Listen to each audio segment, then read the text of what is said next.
tardes a todos y a todas. Les agradecemos mucho su asistencia, pero sobre todo los felicito de que se dan la oportunidad de venir a escuchar a conferencistas que tienen una formación muy importante y que les pueden dar a ustedes una idea de lo que está pasando en nuestro país. Este ciclo de conferencias sobre la política económica y social en México lo hemos venido realizando desde el mes de enero por parte del Departamento de Producción Económica y como ustedes saben han venido varios colegas conferencistas de distintas instituciones. Ahora tenemos a dos profesores que tienen una formación muy interesante y muy importante, además son jóvenes, digamos, son de estos académicos jóvenes que están muy dinámicos, formándose y ya con una trayectoria importante a pesar de su juventud, y es la doctora Carolina Hernández, que es profesora investigadora de la UAM Iztapalapa. Además, ella actualmente coordina la licenciatura de Economía en UAM Iztapalapa. Un aplauso, por favor, a la doctora Carolina.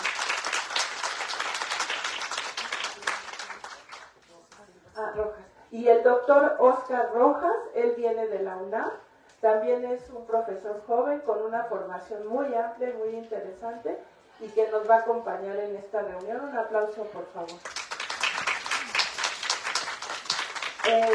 Esperemos que se sigan sumando algunos otros colegas, pero vamos a dar inicio en atención al tiempo de nuestros conferencistas y de ustedes que llegaron a tiempo. Bueno, ya saben que el formato, la doctora Carolina y el doctor Oscar nos van a hacer una presentación inicial. También nos acompaña aquí para poder moderar esta mesa la doctora Griselda Martínez, aquí a mi lado. Un aplauso, creo que algunos han sido sus alumnos. Y ella es profesora del Departamento de Producción Económica, también con una larga trayectoria. Entonces les vamos a dar el tiempo. El formato será que ellos van a hacer una presentación, ustedes vayan tomando sus notas. Y algo que me ha gustado mucho de las sesiones anteriores es precisamente que ustedes, los alumnos, se animan a preguntar y nuevamente los animo. Nunca, o sea, aquí no se preocupen que si me voy a equivocar, que si voy a decir, eso no cuenta, ustedes expresen abiertamente sus inquietudes, si esa manera de preguntas, si esa manera de comentario. Estamos aquí para ser abiertos, para recibir todos los comentarios y posiciones y para tratar de retroalimentar. Y creo que esto supera, digamos, lo que es los planes y programas, porque esto les da una formación más amplia precisamente de este contexto económico que estamos viviendo. Sin más, yo le dejo el tiempo a la doctora Griselda para que haga la presentación de nuestros ponentes. Gracias. Bueno, muy buenas tardes. Como ya le comentó la doctora Graciela Carrillo, el Departamento de Producción Económica ha tenido un gran interés de presentar diferentes planteamientos, visiones distintas, voces diferentes sobre el modelo económico o la política económica de este nuevo gobierno y principalmente pues con miras hacia pues el cambio de gobierno, ¿no? Ya las votaciones se acercan, se plantean dos modelos económicos y políticos diferentes principalmente, y la idea es tener nosotros pues, las diferentes voces y que a partir de ahí logremos formar nuestro criterio. En esta ocasión nos acompañan, como ya lo comentó la doctora Graciela Carrillo, pues dos jóvenes investigadores, profesores, uno Carolina, que es compañera de la UAM Iztapalapa, y el doctor Oscar David, que es de la FES Acatlán de la UNAM. Los dos, además de ser jóvenes, los dos han participado pues más o menos en forma directa con planteamientos de este gobierno, ¿no? En el caso de Carolina, pues constantemente vemos que la entrevistan en los noticieros de Canal 11, 14, 21, pues planteando los diferentes retos que tiene este gobierno desde el punto de vista de esta economía, una economía más social. Y también Oscar ha participado tanto en el Senado como impartiendo diferentes talleres sobre economía política en México, ¿no? Entonces, conocen muy bien, conocen desde adentro también este proyecto económico. Bueno, la doctora Carolina Hernández es profesora investigadora de la UAM Iztapalapa, como ya lo comentaron, es la coordinadora de la carrera de Economía en la UAMI, es doctora en Economía por la UNAM, es maestra en Estudios Latinoamericanos por la Facultad de Filosofía de la UNAM y licenciatura también en Economía.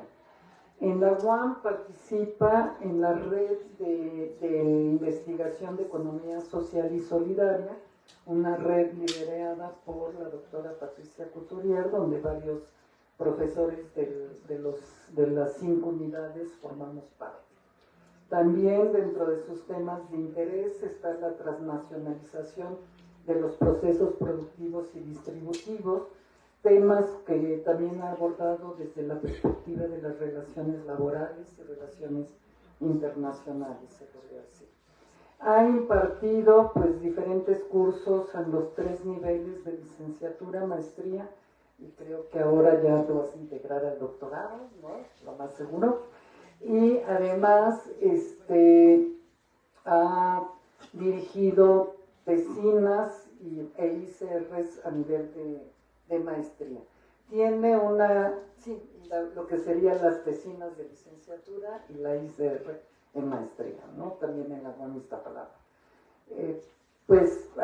Tiene varios artículos de investigación publicados en revistas de la UAM y revistas internacionales, y ha participado también en diferentes congresos internacionales. Muchísimas gracias, Carolina, de estar con nosotros. Bueno, un aplauso. Y voy a presentar ahora al doctor Oscar David, que él también es doctor en Economía por la UNAM,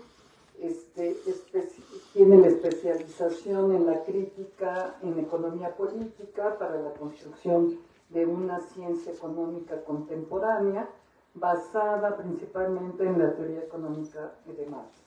Su investigación científica parte de la discusión del método dialéctico de Marx y su aplicación en la teoría de la crisis capitalista y la transición histórica intermodelos productivos. Ha impartido diferentes cursos de economía política y recientemente está en un taller de economía mexicana en la FES Azcatlán.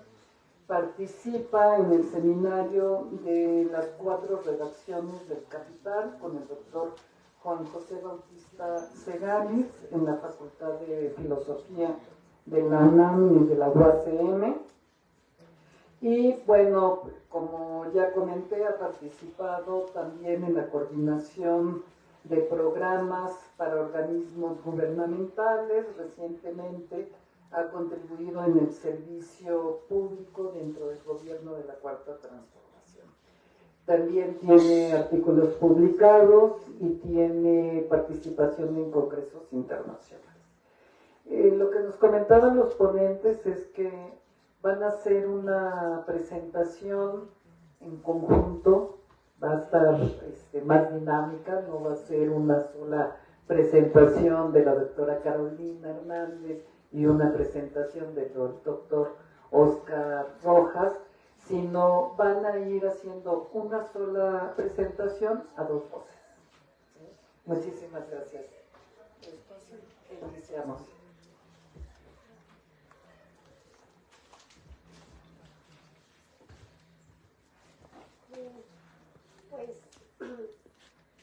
Antes que todo, quiero expresar mi profundo agradecimiento con la doctora Graciela Carrillo y con el doctor Juan Corona por la invitación que se nos hacen a este espacio. Hemos seguido algunas de las conferencias previas y pues nos ha interesado ver la discusión que se ha generado en los espacios que aquí Griselda muy amablemente nos hizo el favor de enunciar. Esta presentación que hoy les hacemos fue muy sentida. Fue sentida pensando desde dónde les íbamos a compartir a ustedes la reflexión pero también el método que nos permitió elaborar esta reflexión.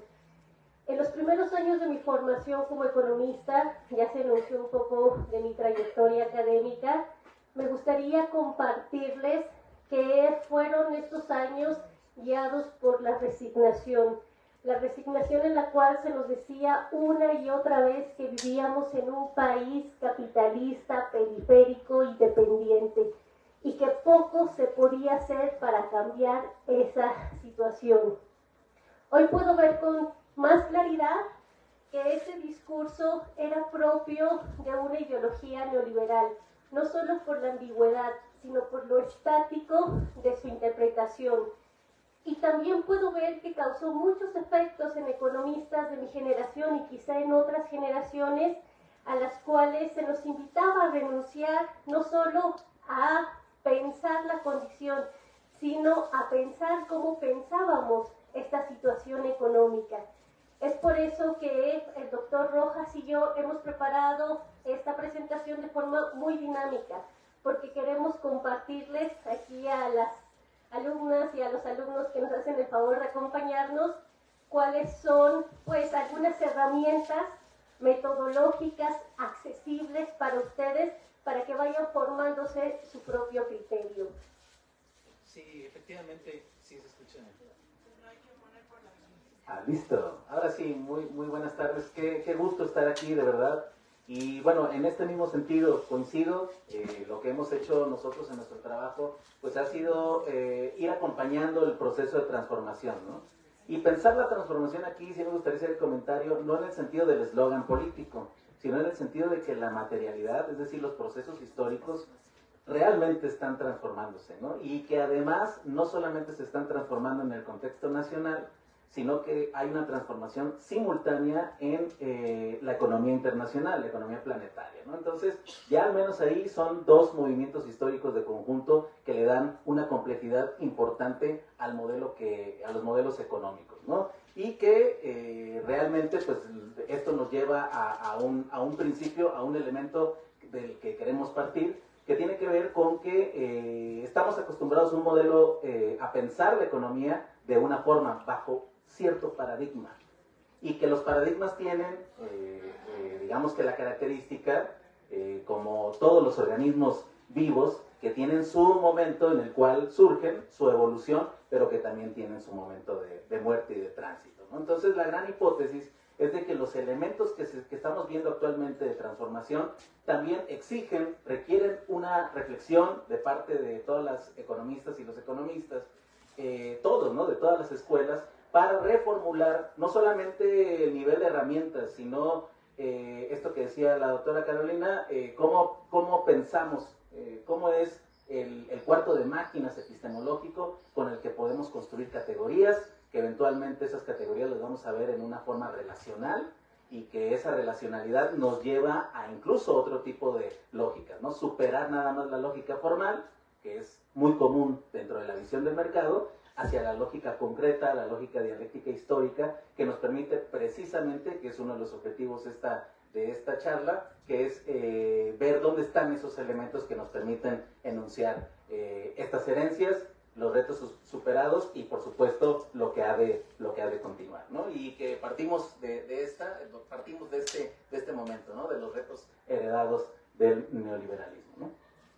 Claro, en este sentido, nosotros podemos ver que en los últimos 40 años se exacerbó la desigualdad en el ingreso, y lo ubicamos desde la emergencia de sujetos en las élites que concentraban gran parte de esta riqueza, ¿no? Este enriquecimiento desmesurado que se acompañaba del radical empobrecimiento de las capas bajas y también del endeudamiento de las capas medias que buscaban mantenerse en el estrato social que ellos ubicaban. Esto fue el resultado de políticas de corte neoliberal que tuvieron como sujeto protagonista al que estoy mostrando en esa imagen, al capital transnacional, el cual, como se ha documentado en gran medida, se fortaleció por el saqueo de los fondos públicos, es decir, de este cambio de propiedad estatal a propiedad privada. Para que esto pudiera darse, se fomentó un discurso tecnócrata que servía justamente para justificar estas privatizaciones, para justificar este cambio de propiedad y con ello una nueva relación entre lo público y lo privado. Hoy en día podemos referir a esta forma de funcionamiento con otro fenómeno, que es la corrupción, porque para que todo esto se pudiera dar, se requirieron de tecnócratas ubicados en lugares estratégicos del aparato administrativo público y que desde esas posiciones impulsaran y avalaran leyes que facilitaron el despojo a la nación. Esto que vamos a conocer como privatización y extranjerización de empresas estatales provocó una desarticulación de la industria nacional. Esos son de los grandes retos que tenemos heredados en este momento. ¿Por qué? Porque en aras de atraer una mayor inversión extranjera directa, porque el crecimiento estaba enfocado hacia el exterior, ubicaron a nuestro país como una plataforma exportadora que se iba a insertar en una estructura monopólica global que estaba al servicio del capital extranjero y que dejó de lado la integración social de nuestro país. Así es, podemos decir en general que todos los modelos económicos son el resultado siempre de una combinación de condicionantes objetivas, pero también de condicionantes subjetivas, ¿no? Y que dentro de las objetivas hay dos que no hay que perder de vista, que tiene que ver con que vamos a encontrar polos dominantes dentro del país, pero que también vamos a tener polos dominantes a nivel exterior. Cuando hablamos de capital transnacional, no nada más se trata de su ubicación geográfica, sino se trata de su dinámica de poder, a tal grado de que, por ejemplo, lo que al economista tradicional se le habla de la libre competencia, desapareció desde el siglo XIX como realmente una fuerza ordenadora, ¿no? Lo que vemos a partir del siglo XX hacia el presente siglo, pues es toda una relación de dominio de poder de grandes oligopolios y monopolios a escala global. Entonces, imagínense un país, ¿no? Imagínense como si fuera en el mar, ¿no? Un pequeño pececito y pues estar nadando con grandes tiburones, sin duda que implica un gran riesgo.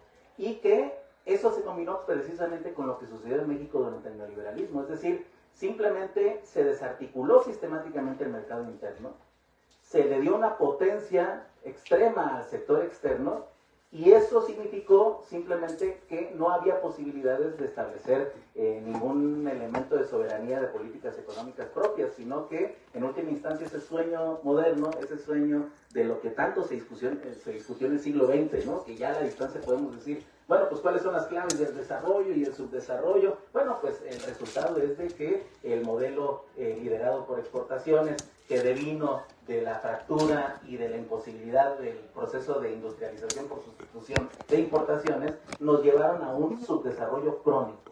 Y ese subdesarrollo crónico fue el caldito de cultivo sobre el cual se montó además esta superconstrucción del sector externo que simplemente no puso con claridad sobre la mesa el hecho de que este tipo de competencia económica es oligopólica y que no nada más es económica, sino que también tiene que ver, como recientemente lo hemos visto con el nearshoring, asuntos de necesidades y estrategias geopolíticas, ¿no? Entonces, por lo tanto, tenemos que ir ampliando cada vez más. Por eso insistimos en el asunto del método, para que nuestros análisis podamos ir incluyendo todos estos asuntos de relaciones de dominio que en la economía neoclásica no aparecen.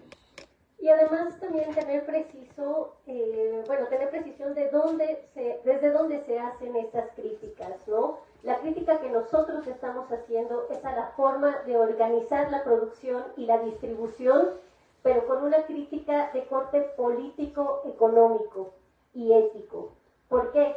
Porque la argumentación que se tuvo durante muchos años fue para implementar instrumentos económicos que eran definidos por los tecnócratas como neutrales, como si no respondieran a intereses específicos. Por eso aquí estamos enunciando el sujeto protagonista de todas las políticas neoliberales.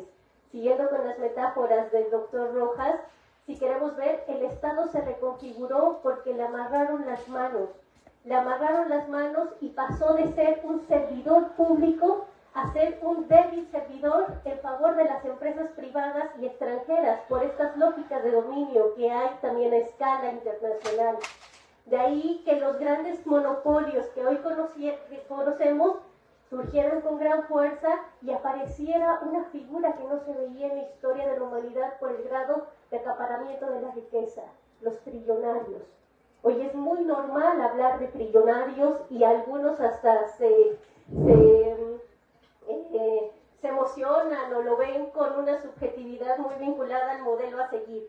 Y lo que nosotros queremos ver es que hay elementos en la ciencia económica que nos hacen retomar los argumentos lógico-económicos que nos permitan entender que otros tipos de sujetos económicos se están formando en este momento y que además nos dan cuenta de una tradición súper interesante. El doctor Rojas hace un momento hablaba de los clásicos del liberalismo. Pienso yo, por ejemplo, en Stuart Mill, ¿no? Stuart Mill, que fue este impulsor del liberalismo, que tenía como propósito la plena realización del ser humano. Esos principios se fueron desdibujando. ¿Por qué? Porque dejamos de tener posicionamientos disruptivos que eran propios de nuestra ciencia para comenzar a ser aceptantes de todo tipo de modelo. Pero eso cambió desde el año 2018. Ahora tenemos un gobierno, y lo vamos a ir mostrando en las siguientes diapositivas, un gobierno que ha impulsado un cambio, que dejó de solo lamentarse y reconocer algunas cifras de pobreza por comenzar a aplicar efectivas políticas que las combaten. Y digo efectivas porque vamos a ver a continuación algunos datos. Y pues nada más me gustaría decir que en la imagen anterior teníamos a Francisco de Goya con esta obra muy bonita que se llama El sueño de la razón produce monstruos, porque la razón que se impuso en este marco de modernización y progreso neoliberal era una razón muy arrogante. Y ahora que estamos despertando del sueño, debemos pensar qué es lo que nos queda, qué hay que hacer, qué es lo que encontramos no solo en las calles, sino también en nuestros espacios de discusión. Antes de entrar aquí a la charla hablábamos del escepticismo académico que se presentaba, ¿no? Estos discursos que decían que todo se estaba realizando mal, o que se estaba haciendo de forma incorrecta, o que simplemente no había transformación. La invitación es a que ustedes se cuestionen en todo momento por qué sí o por qué no de cada una de las afirmaciones, y que tengan elementos para ir organizando argumentos, pero pensándolos con cabeza propia. Porque ese escepticismo ha estado en todas las generaciones. Yo recordaba al entrar que el que privó en mi proceso formativo es de que no se trabajaba en alternativas. Decían, no hay alternativas para este país subdesarrollado, dependiente y subordinado a Estados Unidos en todos los sentidos, ¿no? ¿Y qué es lo que había detrás? Pues un impulso a que debíamos aceptar lo que había, ¿no? De que fuéramos cómplices de una realidad bastante mediocre. Entonces, ahora que las cosas comienzan a cambiar, pues la invitación es a que pensemos de forma dialéctica, como se dijo hace un momento. Ahora sí ya. Ahora sí podemos pasar. Y bueno, precisamente en este sentido, ¿no? Hasta ahorita lo que hemos tratado de transmitir con plena claridad es que los modelos económicos no solamente son esta aplicación de políticas económicas en lo abstracto, sino que también es importante para el economista la reflexión en torno a cuál es la esencia, espíritu y objetivo consciente de la historia en el cual está planteado, para que cobre sentido qué es lo que estás haciendo con la política económica. Ya decíamos hace rato, durante el neoliberalismo, como las políticas económicas venían del exterior, pues entonces no había que hacer mucho en casa más que eso. Lo que dio paso simplemente fue un ejercicio de un gobierno rico, que no estaba haciendo políticas económicas, sino antes bien permitiendo en una estructura de corrupción sistémica, pues simplemente hacer canales de intercambio, puertas giratorias con los capitales transnacionales, y pues los resultados ya lo vemos, ¿no? Tenemos nada más 14 multimillonarios, o sea, tenemos la estructura de desigualdad absoluta a nivel mundial, también representada en México con menos del 1% contra el 99%, ¿no?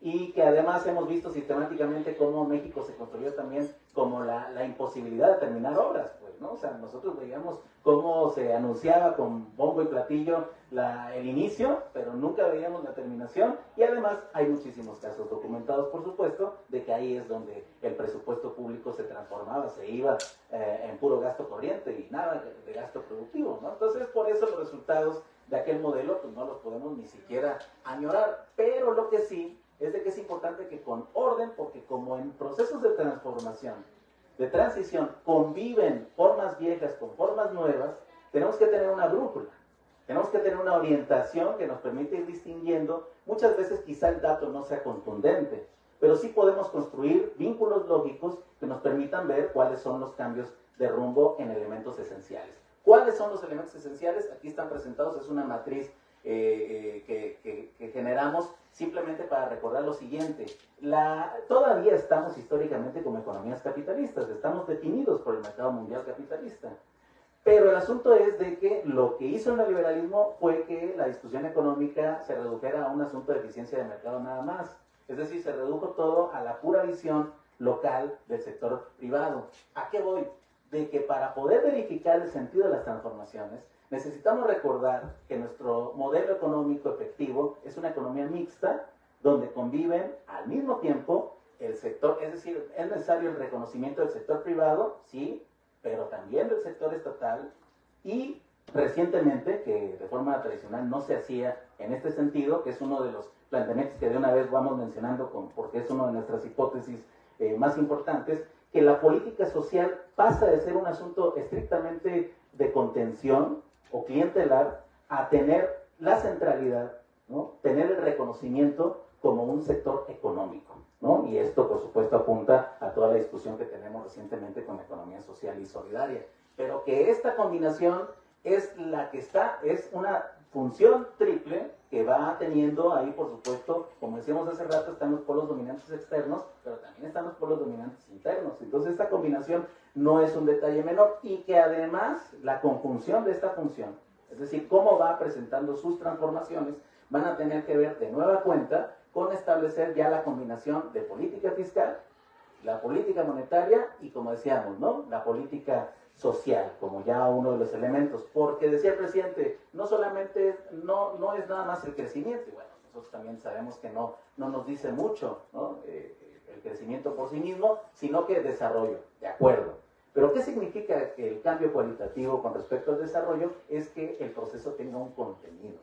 Y ese contenido pues, es un contenido que no se fija por el planteamiento abstracto de un economista muerto en el siglo XX, sino que es la necesidad social establecida por una sociedad, por una comunidad, ¿no? Una comunidad nacional que al desarrollo le da un contenido. ¿Cuál es ese que tenemos aquí? Lo social. Es decir, establecer no solamente los canales que veíamos del sector externo, sino la reconstrucción del mercado interno. Y para eso, pues tenemos acá en la primera imagen esta combinación de las políticas económicas, verlas en ese conjunto, que actualmente están orientadas hacia un proceso de reindustrialización. Es decir, la marea nacional e internacional, incluso hasta Estados Unidos, tuvo que darse cuenta recientemente de que había que reindustrializarse, ¿no? Expresión de eso es el nearshoring, y pues sabemos que lo que está de fondo, por supuesto, es una guerra económica estructural con el país emergente de China, ¿no? Esto que se menciona es fundamental para esta hipótesis que venimos a presentar. ¿Por qué? Porque una de las más grandes lecciones del capitalismo, lo podemos ver con las crisis, pensemos en la del 29, es que a mayor gasto público se tienen elementos para reactivar la economía. Eso fue verdad. Y por eso es que durante la pandemia numerosas voces de economistas se pronunciaron por repetir ese mecanismo, ¿no? Dejar de lado la disciplina fiscal para comenzar a aumentar el gasto público. La estrategia que tuvo el gobierno fue decir, no vamos a renunciar a la disciplina fiscal, pero sí vamos a incrementar el gasto social, porque lo que queremos es fortalecer este tercer sector que había sido invisibilizado de los análisis económicos. Y por eso vemos todos los paquetes sociales que se impulsaron. Y nos vamos a dar cuenta más adelante en las diapositivas que el crecimiento fue el esperado. Tuvimos el comportamiento B como pocos países presentan hoy en día. Con ello, ¿qué queremos decir? Que el sujeto protagonista que mostramos en la diapositiva anterior, que durante el neoliberalismo era la empresa privada transnacional, dejó de ser el sujeto protagonista porque ahora se están anteponiendo los intereses sociales y colectivos a los intereses privados y extranjeros. Digo privados y extranjeros porque muchos intereses privados nacionales también se han visto favorecidos por estos eslabonamientos productivos, de ahí el apoyo que se va dando. Y ya con ese cambio cualitativo de dejar de cambiar al sujeto protagonista, nos damos cuenta que hay un modelo económico distinto, con principios y valores éticos diferentes. Y la ética me refiero no a la moral de que es bueno y malo, sino a esos principios que dan origen a los razonamientos económicos, que dan origen a los razonamientos económicos, ¿no? Estas premisas que permiten construir los argumentos lógico-económicos. Entonces, si quieren pasamos a la siguiente diapositiva en lo que nos vamos a ir ordenando. ¿Por qué? Porque dijimos que la exclusión hay que ubicarla como una característica esencial del neoliberalismo. Digamos que la exclusión fue el precio que se tuvo que pagar por la idea de modernización y progreso que acompañó el modelo que hoy se está sepultando. Como fenómeno, por supuesto que abarcó a la humanidad, y lo podemos ver porque se extendieron estos niveles de marginación y de aislamiento sobre grupos sociales específicos. Estos grupos sociales que fueron privados de los derechos y oportunidades que sí gozaba el resto de la población. Entonces, en el mapa primero se puede observar que la zona sur de nuestro país fue la que sufrió de la marginación. Y el impulso de las políticas de inclusión que ahora se presentan, hay que recordar que son producto de una lucha histórica de la izquierda, ¿no? Siempre la izquierda se estuvo luchando por tener inclusión en materia de género, en materia de raza, nivel socioeconómico, etc. Pero ahora que se tiene un gobierno de izquierda, pues obviamente esa política de inclusión va evolucionando hacia una política de justicia económica. Y esa justicia económica ha adquirido que muchas de las políticas tuvieran un carácter constitucional. Esa procuración de justicia económica es la que busca que todas y todos los habitantes tengan los mismos derechos y las mismas oportunidades. Y lo podemos ver en materia de educación, lo podemos ver en materia de salud, lo podemos ver con el fomento a la vivienda, lo vemos con los programas de becas, con los programas de pensiones, ese piso parejo del que se habla. Exacto, se trata de esta, decíamos hace ratito, ¿no? Esta reconfiguración de los sectores de la economía mixta, en el cual, por ejemplo, hay un término, ¿no?, que se ha escuchado mucho y que merece la pena señalarlo para el análisis porque es muy amplio, el de austeridad republicana. Este concepto viene, el antecedente económico que se tenía pues era el de la austeridad neoliberal, o sea, viene de las condicionantes del Fondo Monetario Internacional, que ya sabemos pues, que fueron simplemente la base para permitir la redirección de todos los elementos productivos del país para el sector externo, ¿no? Pero en el momento en el cual hay una condición, una necesidad de un país también en el cual durante el neoliberalismo aumentó sistemáticamente la deuda,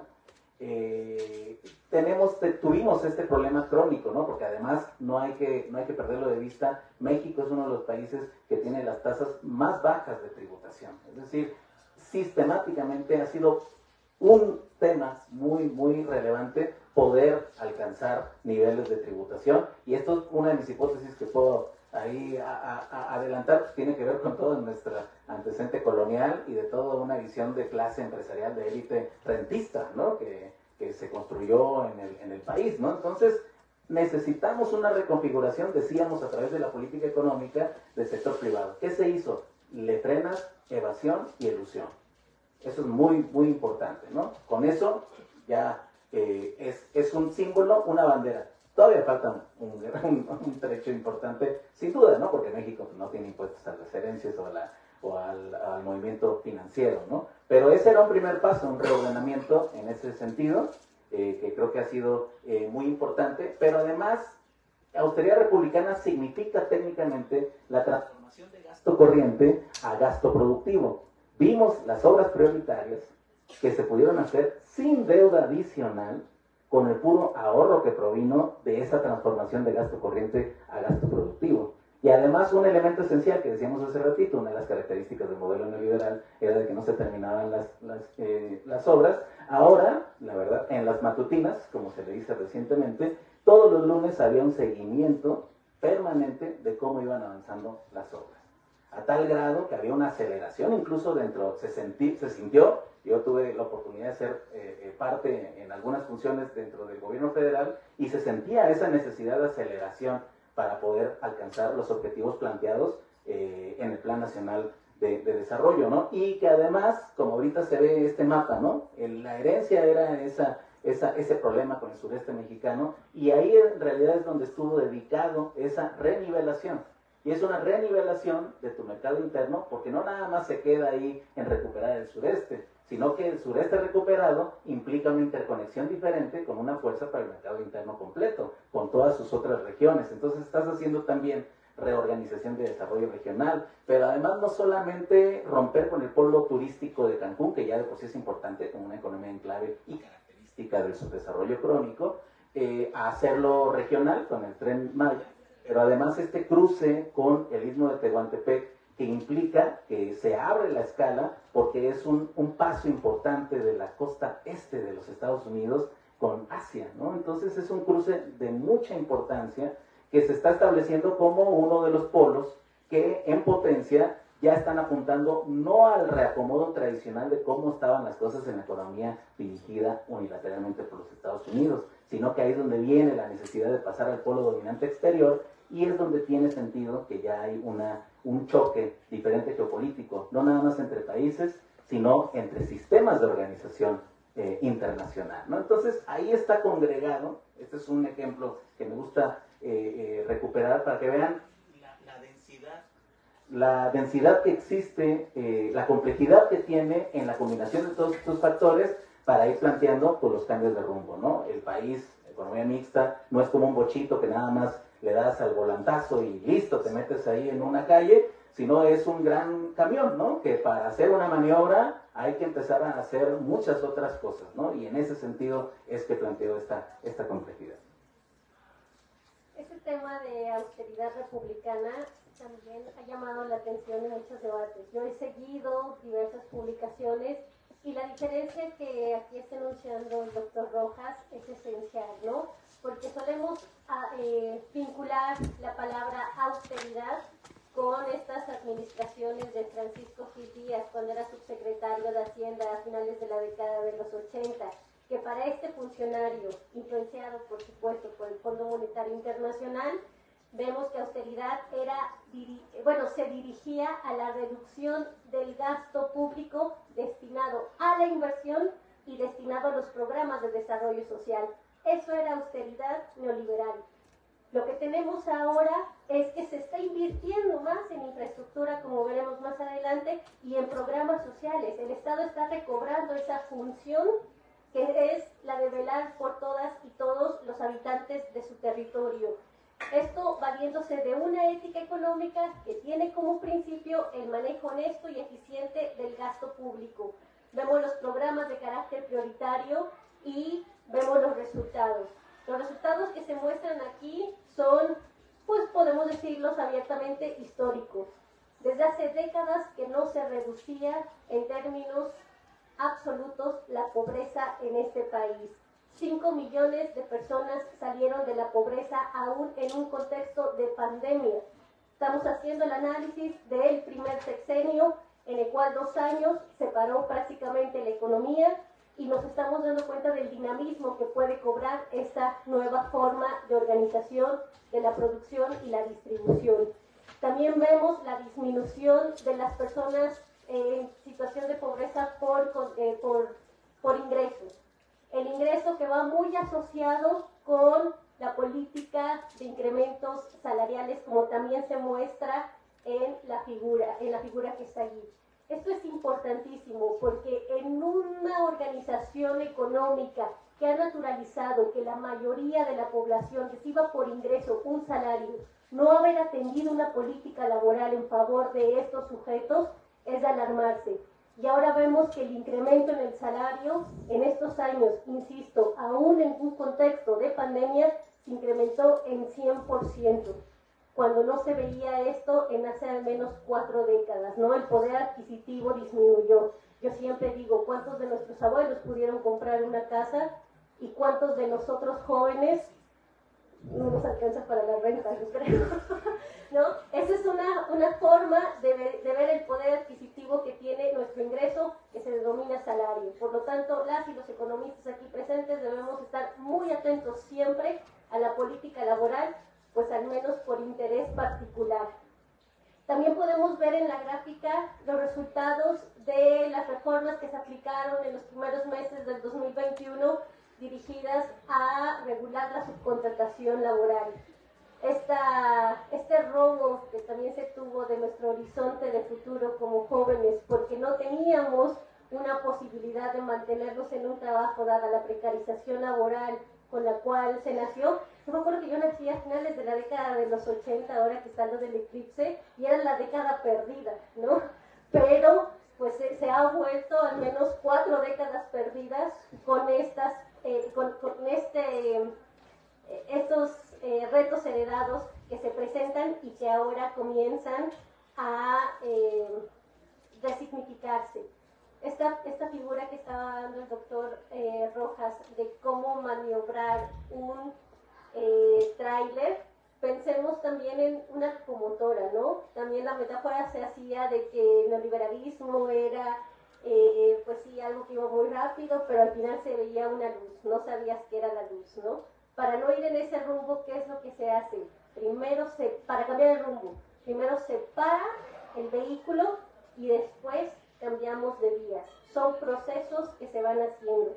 Así como el neoliberalismo no tiene una fecha de inicio consensuada, hay quienes dicen que comenzó en el 82 con la crisis, o la crisis del 86, o en el 94 con el libre comercio, con la firma. O sea, no hay una fecha, pero sí hay un periodo. Igual nosotros tenemos que ver que este periodo de transición tampoco va a tener una fecha específica, pero la historia nos muestra que los procesos de aceleración pueden ser cada vez más notorios con estos datos que se presentan a 5 años con una pandemia. Exacto. Y ahorita que decías del eclipse, ¿no? Que estamos en esos momentos astronómicos, ¿no? Que son grandes ciclos naturales, y que acá también está coincidiendo con los ciclos económicos, ¿no? Y que me gustaría poner el énfasis sobre un elemento. No es que se haya intentado hacer un modelo que falló y que por lo tanto produjo una pauperización sistemática, sino que la pauperización era uno de los elementos esenciales del modelo. Es decir, lo que se vendía de México en el mundo era precisamente una mano de obra baratísima, pues, ¿no? Y además un paraíso fiscal de facto, ¿no? Y por supuesto con toda la posibilidad de explotación de los recursos de la naturaleza, ¿no? De la naturaleza en sí, no recursos, sino de la naturaleza como un proceso, y que además coincide, no hay que perder de vista, coincide con todo lo que significó el momento en el cual Estados Unidos cobró realmente poder. Es decir, después de la posguerra, todavía se quiso hacer ahí una especie de conexión entre el dólar y el oro, como el patrón oro como un elemento, digamos que de seguridad y estabilidad para el desarrollo de la economía monetaria, pero llega un momento en los 70s donde se separa totalmente, y eso significó que Estados Unidos pudo empezar a generar una maquinaria de endeudamiento sistemático a escala global, que fue el mecanismo a través del cual pudo imponer las políticas, ¿no? Pero que aquí, ojo, cuando la economía ya persigue la ganancia financiera, o sea, el interés, ya estamos en un proceso diferente del que tradicionalmente comprendemos que significa la acumulación capitalista de ganancia empresarial. Esta es una distinción fundamental para tener que observar con claridad cuáles eran los objetivos de todo este modelo, porque al mismo tiempo que estamos viendo estos resultados de pauperización terribles sobre el sector social, pues vimos que el sector bancario sigue teniendo altísimas ganancias, pues, ¿no? Ese es el resultado ya de ese diseño, y por lo cual se está mencionando este freno de mano, ¿no? Este freno de emergencia para hacer esta reubicación de vías, esta reubicación de criterios de la política económica, que sin duda, y esto no hay que olvidarlo, no es sencillo, porque es una batalla. Es una batalla, ¿por qué? Porque existen poderes políticos y poderes económicos ahí efectivos, pues, ¿no? O sea, no es nada más así de que no se logran las cosas porque no tienes la claridad de tu modelo en la mente. No, es porque cada vez que quieres hacer una transformación, te puedes encontrar un poder económico muy fuerte que se te opone. Pensemos, por ejemplo, con el Banco de Bienestar. O sea, el país entregó todo el sistema financiero. Imagínense eso, que le digan los chinos: oye, ¿por qué no ven todo tu sector financiero? A ver cómo te va, ¿no? Bueno, pues eso ocurrió acá. ¿Y qué es lo que está ocurriendo? Pues ahora con el Banco de Bienestar es una de las vías para poder recuperar el sistema de crédito y el sistema de finanzas, lejos de esa estructura impuesta por el neoliberalismo, es decir, que pues más que crédito es todo este sistema de deuda y la usura, a reorganizar tu política de crédito, ¿no? Que eventualmente nos va a llevar a la discusión de la política monetaria, por cierto, ¿no? Sí, si nos hacen el favor de cambiar la siguiente diapositiva, ahí nos podemos dar cuenta de algunos de los resultados de la política pública, que también muestra a los avances, ¿no? Mencionamos hace un momento los programas de carácter prioritario. Estos programas que se han impulsado bajo pues ahí está, ya estamos. Gracias. Estaba viendo, estamos con un ángulo no tan correcto, que a ver si entendían lo que estaba diciendo, ¿no? Los programas de carácter prioritario de este gobierno, ¿no? Dotar al país de la soberanía energética, dotar al país de autosuficiencia alimentaria, generar una ampliación de la infraestructura, este fortalecimiento de la función protectora que hablamos hace un momento. No solo se ve materializado por los 30 programas sociales que favorecen a los más vulnerables, sino que también lo vemos como esta parte de la política que nos hace resignificar lo que en las primeras diapositivas se comentó. La función del servidor público. ¿El servidor público a quién sirve? ¿A las empresas privadas o es un servidor público que va dirigido a fortalecer el sector social? Porque muchos de los programas que se dieron, no sé si ustedes escucharon las críticas de que era dinero que el gobierno regalaba a los más pobres, como si el presupuesto y el Estado les perteneciera a unos cuantos. De ahí la palabra regalar con ese despecho.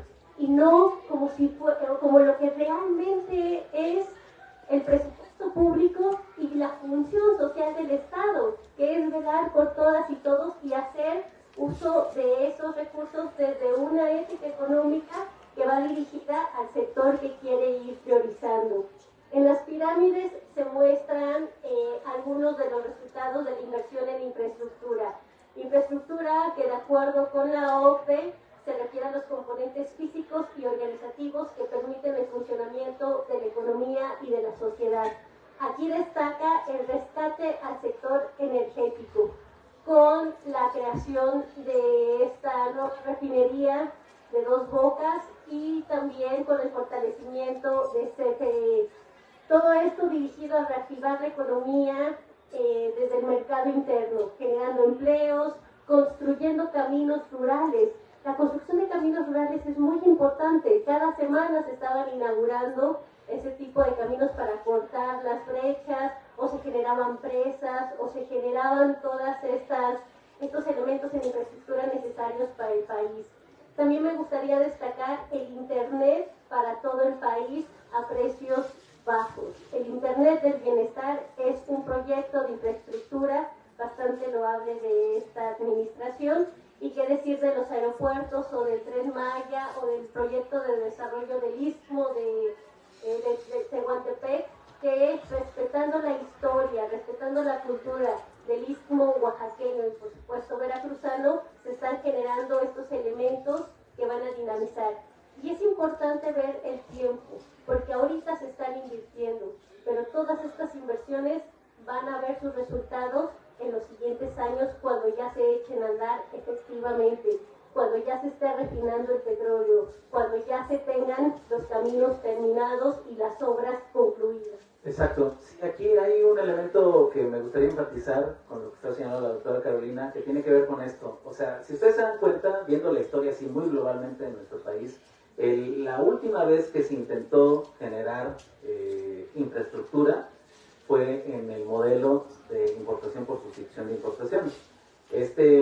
Fue justo después del cardenismo, es decir, todavía había esta necesidad, ¿no? Y esta visión de lo social, pero sabemos que en ese ínter volcó hacia los intereses de industrialización que necesitaba Estados Unidos porque estaba recientemente ganando la guerra mundial, pues, ¿no? Entonces, eso generó una interrupción en ese proceso, ¿no? Es decir, no se pudo dar el salto hacia consolidar un país industrializado, ¿no? Ese es el hecho. En el ínter que nos pasó, además de esa destrucción, se privatizaron empresas,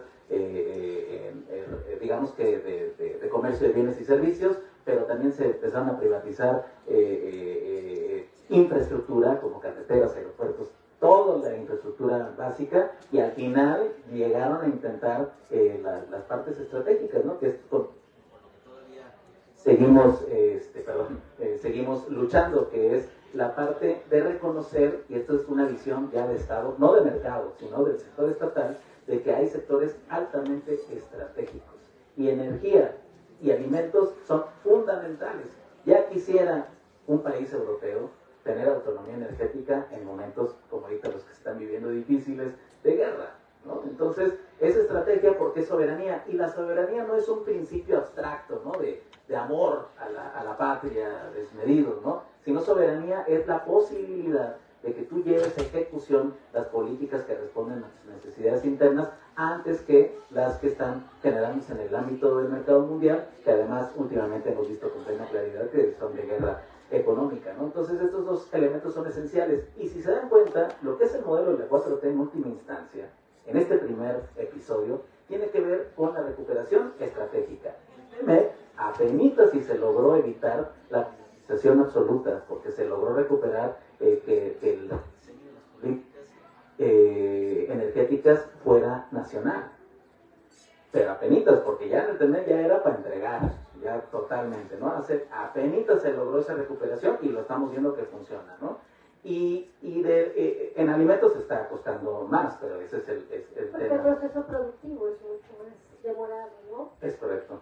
No es lo mismo que hacer una tortilla en la máquina que el proceso de sembrado, cultivo, los tiempos.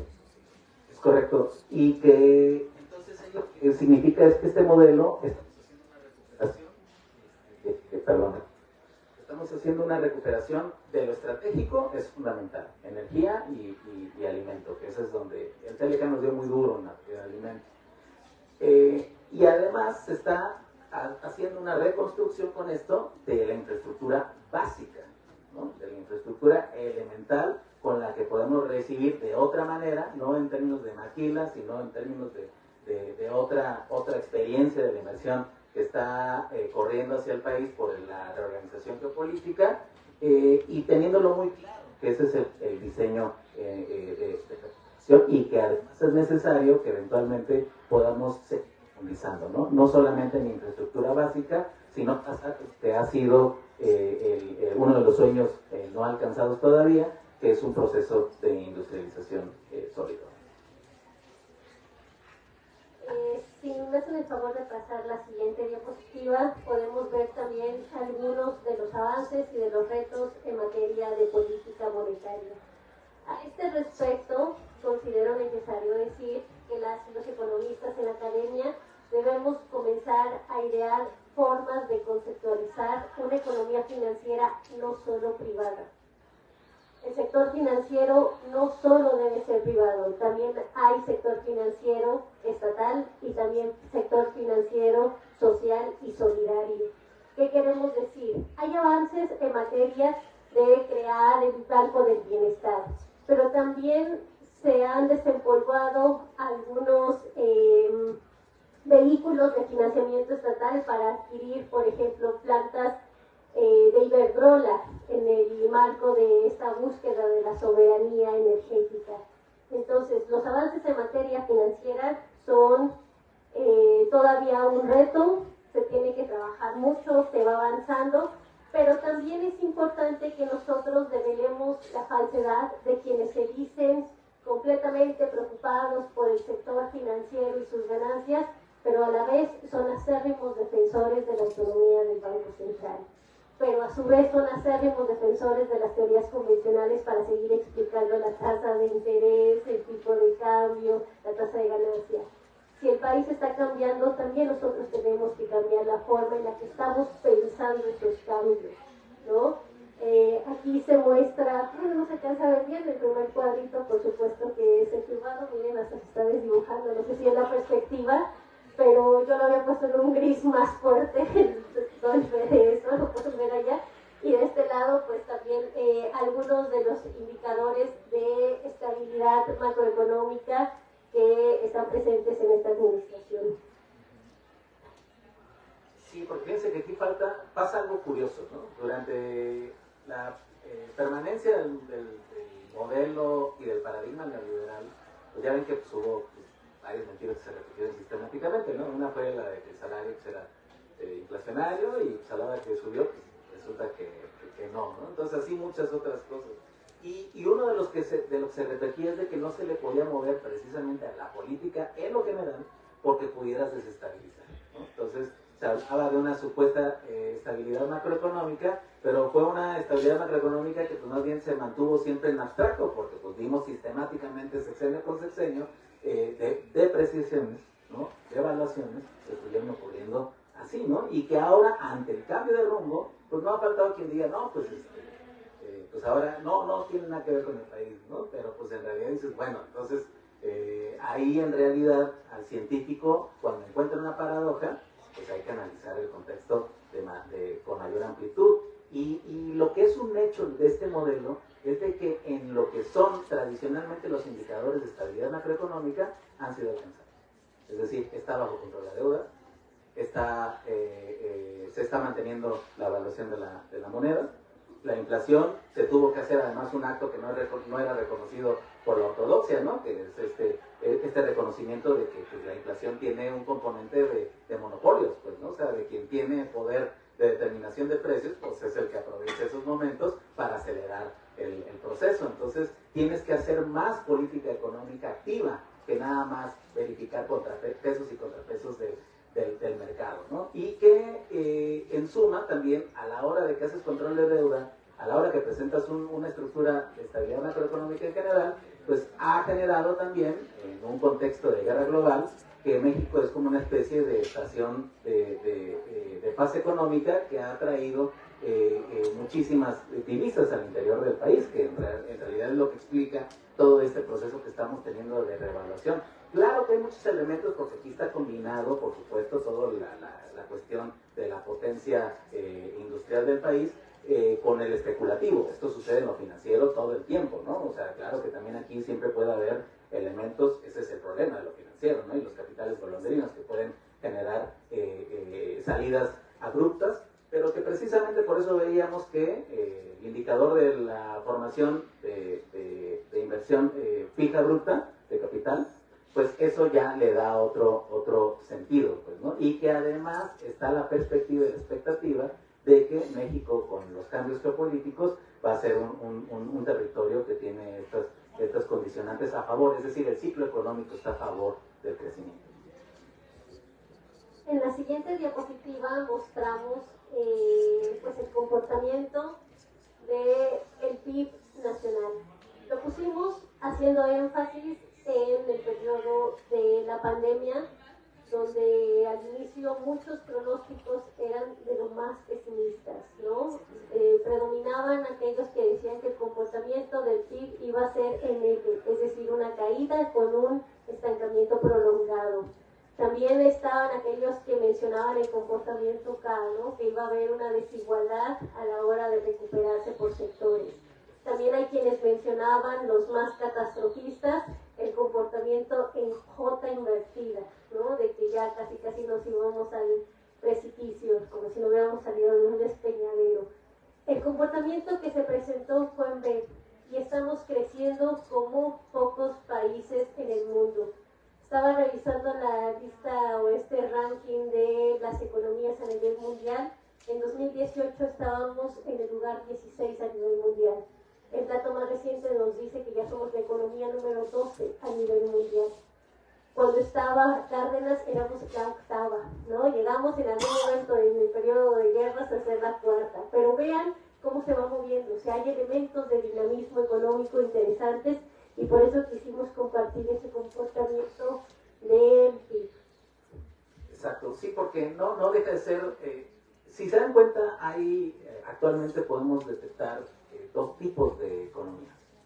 Las economías que están conectadas con la ortodoxia de la manera en la cual el imperialismo norteamericano desarrolla, han estado en estancamiento, ¿no? Por ejemplo, si pensamos en Europa simplemente está en una crisis brutal, ¿no? Y que vemos del otro lado otros dinamismos, sobre todo afincados en la visión asiática, o que se representarían en los BRICS.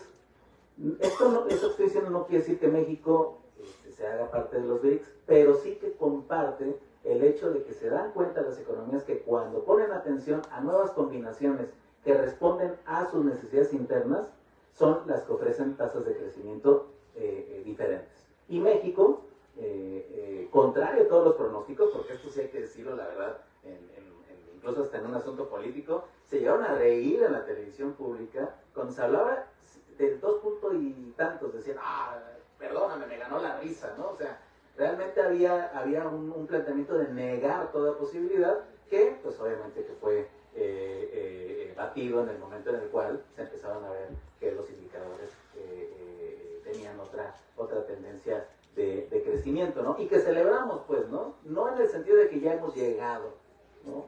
a donde tenemos que llegar, sino que es como cuando uno quiere ir, por ejemplo, a un pueblito cercano, estás en la sierra y se descompuso la camioneta, haces algunos movimientos ahí en el motor para alcanzar a llegar y al menos dices, encendió, ¿no? Entonces ya encendida la maquinaria, pues ya podemos ver hacia dónde nos conducimos, que es donde creo que viene también el asunto de los nuevos retos, es decir, cómo plantear, no que simplemente ya llegamos, ¿no? Sino de que podamos plantear qué hacemos con este momento en el cual, por la coyuntura del ciclo económico, pero también la coyuntura del ciclo político, porque a la hora de que Estados Unidos, todas las veces históricamente que Estados Unidos empieza a tener problemas con su propio mecanismo, suelta, por así decirlo, a las áreas que están bajo su dominio y se permite incluso, como recientemente pasó, pues cuestionar la doctrina Monroe, por ejemplo, ¿no? Que no nada más es un asunto diplomático, aplica para las decisiones económicas, ¿no? Entonces, ahí creo que son elementos que ya nos pueden llevar a cómo plantear esa continuación, que más bien pues, es una profundización, no nada más de nuestro desideratum político, sino de la posibilidad objetiva histórica de que se está necesitando y de que funciona hacer otra combinación de políticas económicas. Y ya para ir cerrando y empezar este diálogo, ponemos la siguiente diapositiva, donde se hace el resumen de los cambios que se hicieron en este desglose de las 3 políticas que hemos estado aquí reflexionando. La política cambiaria, la política fiscal, la política monetaria y la política social. Y para ir cerrando me gustaría pues compartirles también que si reflexionamos sobre las grandes transformaciones de la humanidad, encontramos que todas ellas han tenido un rasgo característico, y es que en todas se ha ampliado la democracia. Han habido ampliaciones democráticas en todos los procesos de transformación. Pensémoslo desde el antiguo sistema ateniense, en el cual se va a construir toda nuestra idea de democracia. En este sistema se ampliaron, ¿por qué? Porque la democracia solo era para unos cuantos. Las mayorías no estaban en este concepto, no estaban las mujeres, no estaban los migrantes, no estaban los esclavos. La democracia que se tenía en el liberalismo también presenta limitaciones por estas estructuras oligárquicas, estas estructuras que se muestran todavía resistentes a aceptar cualquier avance para sentar un modelo, sentar las bases de un modelo económico más incluyente. La exclusión hay que pensarla también en términos económicos y la diversidad. Los sociólogos nos han aportado mucho porque ahora ya aceptamos la diversidad de género, la diversidad sexual, los distintos tipos de diversidad. Y en economía no podemos aceptar una diversidad epistemológica. Todavía siguen siendo muy satanizados varios autores, ¿no? Si de repente digo, pues esto lo pensé a partir de Marx, ya hay un sesgo. Entonces la diversidad en economía o la pluralidad epistemológica, como lo llama el CONACYT, también tiene que estar presente en nuestra disciplina. Y pues con esto me gustaría ir dando pie para la última intervención del doctor Rojas y escucharles a ustedes. Sí, muchísimas gracias. Pues insistir en ese mismo planteamiento. O sea, yo recomiendo mucho leer con mucha atención a Thomas Kuhn y el asunto de las revoluciones científicas, como un punto de partida para ir planteando algo que es necesario también reflexionar en torno a nuestra actividad contemporánea, ¿no? Que simplemente es el asunto de que la realidad va transformándose y va exigiendo nuevos mecanismos de reflexión, ¿no? O sea, realmente no es que haya un modelo que ahora vamos a aceptar y que vamos a empezar a aplicar, sino de que además de la pluralidad epistemológica, necesitamos también independencia epistemológica para partir de nuestras experiencias particulares. Y además, eso sí, hay ya algunos elementos de avance, por supuesto. La dialéctica es uno de ellos, porque la dialéctica precisamente se especializa en ver procesos de transformación, ¿no?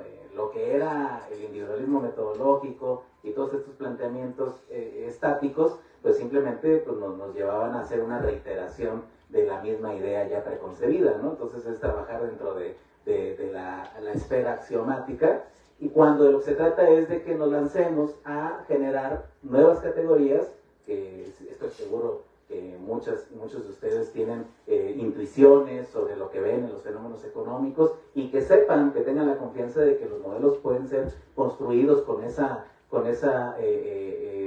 posibilidad, pues, ¿no? De que es posible ese pensamiento. Esto un poquito en el sentido de que la modernidad y el desarrollismo se combaten además también cuando se enuncia el eurocentrismo, y que de esa manera podemos establecer otros diálogos para precisamente poder llegar a hacer valoraciones cualitativas.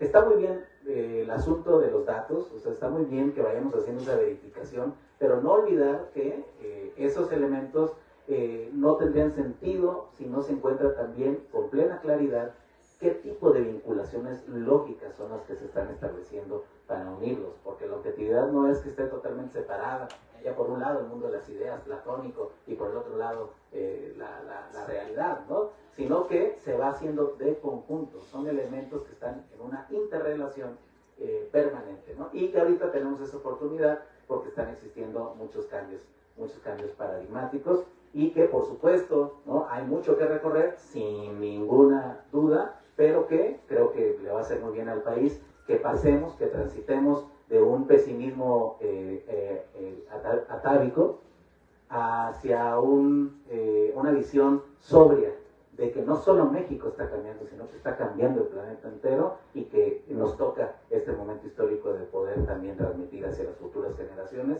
otro tipo de ciencia económica. Muchas gracias. Muchísimas gracias, Oscar, también. Yo creo que es súper interesante los planteamientos que nos presentaron, que son temas de discusión también con una visión diferente a los que se oponen a la política económica, social, monetaria que nos están presentando, ¿no?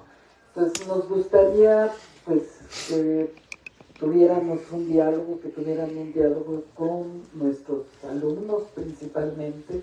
No sé quién quiera preguntar. Quisiera primero con los alumnos, danos tantita oportunidad, luego de los alumnos que quisieran participar. Yo creo que es un tema muy interesante, es una posibilidad de que ustedes intercambien posiciones con nuestros ponentes. Viene una pregunta. ¿Vale?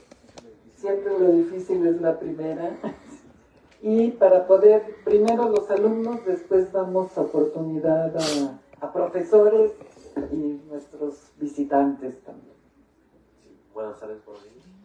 Sabiendo que es un periodo de tiempo bastante largo, ¿en cuántos años ustedes ven que puede cambiar la política pública del país para que pueda lograr esa prosperidad que nos están comentando, que está logrando a base de cambios que antes no se hacían?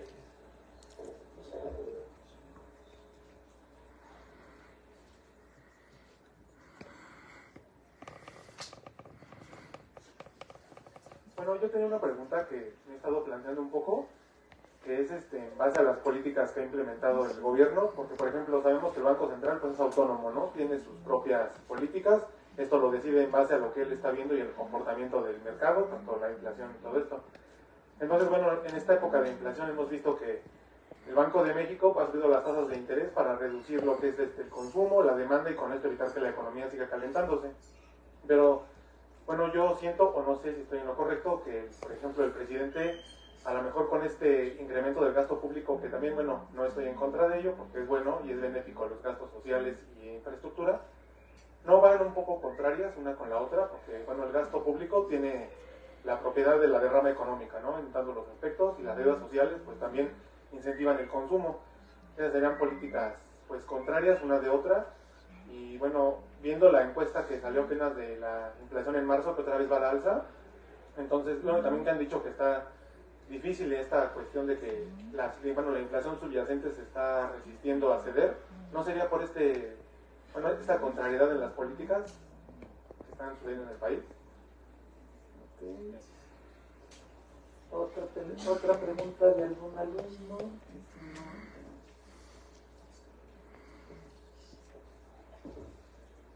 Sí, buenas tardes. Me gustaría comentar respecto a una idea que tengo planteada con el cambio sexenal que hay en cada gobierno, este cambio de ideas políticas, económicas y sociales, y qué tan importante es que en México adoptemos una estrategia a largo plazo, que como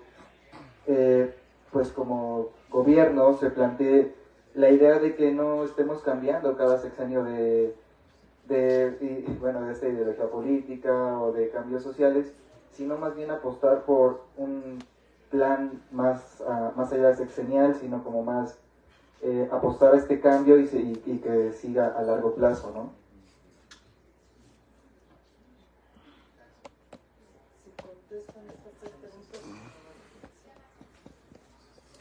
Gracias. Vale. Tres preguntas, contesten y luego las otras. Sí, dame contestar. Sí, bueno, son preguntas muy interesantes, sin duda, y lo voy a decir así, mi respuesta global.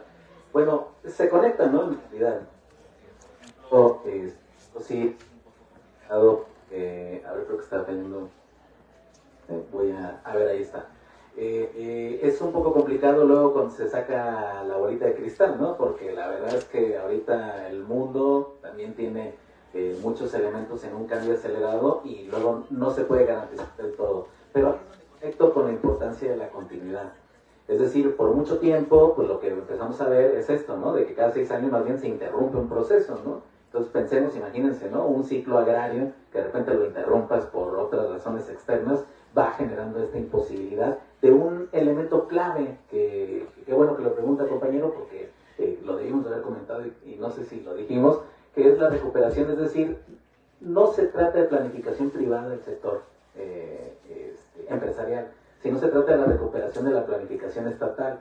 ¿Por qué? No porque sea el Estado en sí, sino porque el mecanismo de acceso al Estado todavía hay una vía democrática. Y ahorita estamos en un momento también interesante porque estamos logrando que vamos a dar este salto. Se ha hablado de que la 4T no es nada más un sexenio nuevo, sino es un cambio de régimen, en el sentido de que estás apuntando a cambios estructurales, pues, ¿no? Y que ahora estás teniendo esta oportunidad de que puedas profundizar porque es la misma política. Entonces, no es lo mismo la maduración de 5 años, porque aún en sexenio hay que restarle en lo que se ponen de acuerdo al inicio y cuando ya están cerrando en el último año. Entonces, esto sí da una posibilidad importante para el país. Insisto, para recuperar el asunto de la planificación, yo la verdad es que me voy a atrever a decir la bola de cristal, porque incluso, bueno, me sostengo en un autor que se llama Manuel Wallerstein, que por ahí de inicios de los 2000 dijo, no, pues yo le doy 50 años, ¿no? Un cambio estructural de esta naturaleza, y que yo creo que aquí, y que esto es importante de ahorita que decía de la democracia, por eso tenemos que superar la democracia nada más electoral a la participativa, si no es que más bien empezar a construir estructuras de poder popular. ¿Por qué? Porque los poderes económicos que existen tienen una kriptonita, que es cuando los pueblos están altamente organizados, pueden hacer aceleración de esos procesos. Entonces, en la medida en que fortalezcamos la democracia económica, creo que podemos ir hacia allá, porque todavía existen contradicciones, compañero.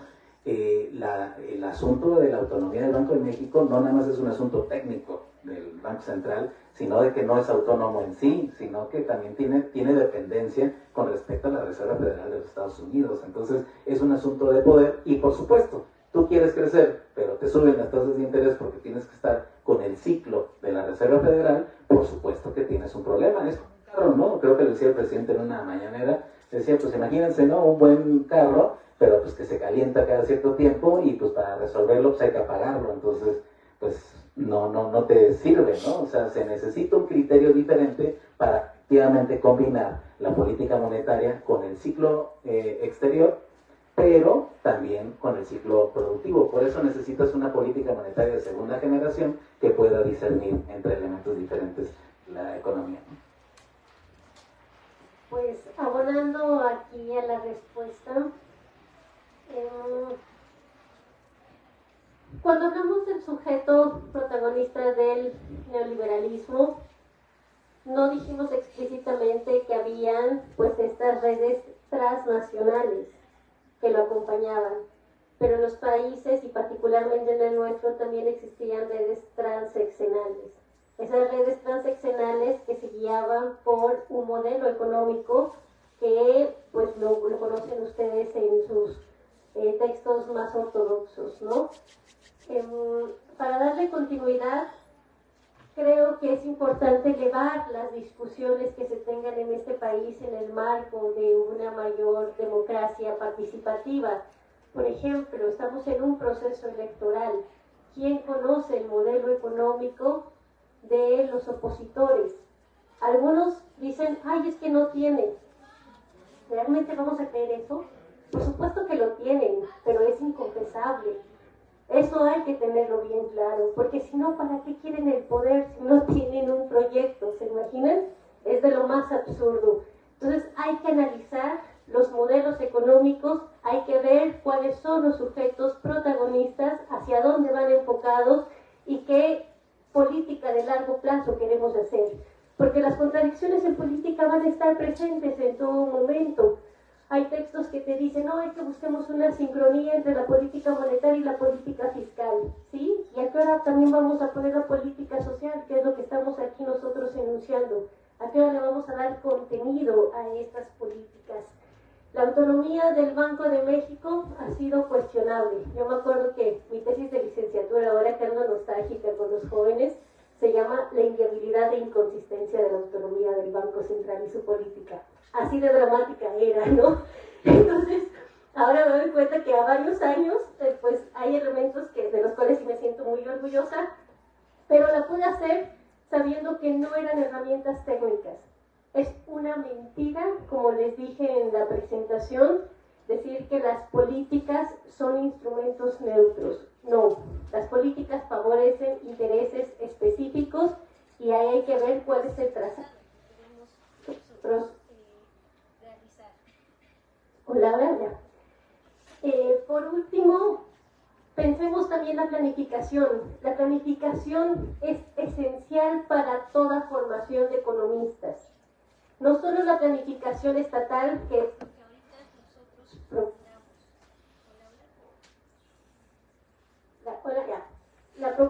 La planificación estatal, porque la planificación privada la vemos en las empresas transnacionales. Vean la logística que hay detrás del proceso productivo transnacionalizado. El tema es que el excedente se apropia de forma privada. Entonces hay una planificación global con la apropiación privada del excedente. Lo que nosotros buscamos es una planificación estatal con una distribución efectiva del excedente. Este es otro elemento para analizar los modelos económicos. Y pues creo que sí se respondieron las 3 preguntas que estaban aquí. El compañero, después. Gracias. Un poco pensando en los programas prioritarios de la Presidencia de la República, términos rurales, bancos de bienestar, la construcción de los aeropuertos, el Tren Maya y demás obras prioritarias, digamos, cómo el Estado va a garantizar reproducir sus medios de producción de este sexenio.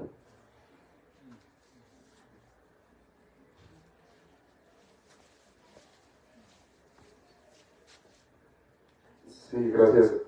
Bueno, hay 2 temas fundamentales de desarrollo económico que yo creo que cualquier gobierno de izquierda del siglo XXI debería tener y que como ciudadano no veo como prioridad. Entonces quisiera preguntar, ¿la 4T qué agenda tiene respecto a una reforma fiscal progresiva? Y el segundo tema, ¿qué agenda tiene respecto a políticas de desarrollo tecnológico, científico y que estas impacten en la estructura económica? Gracias. César, tema César. Primero César y ¿Qué tal? Pues muchas gracias por la presentación de esta ponencia, creo que fue muy ilustrativa. Mi pregunta es concreta.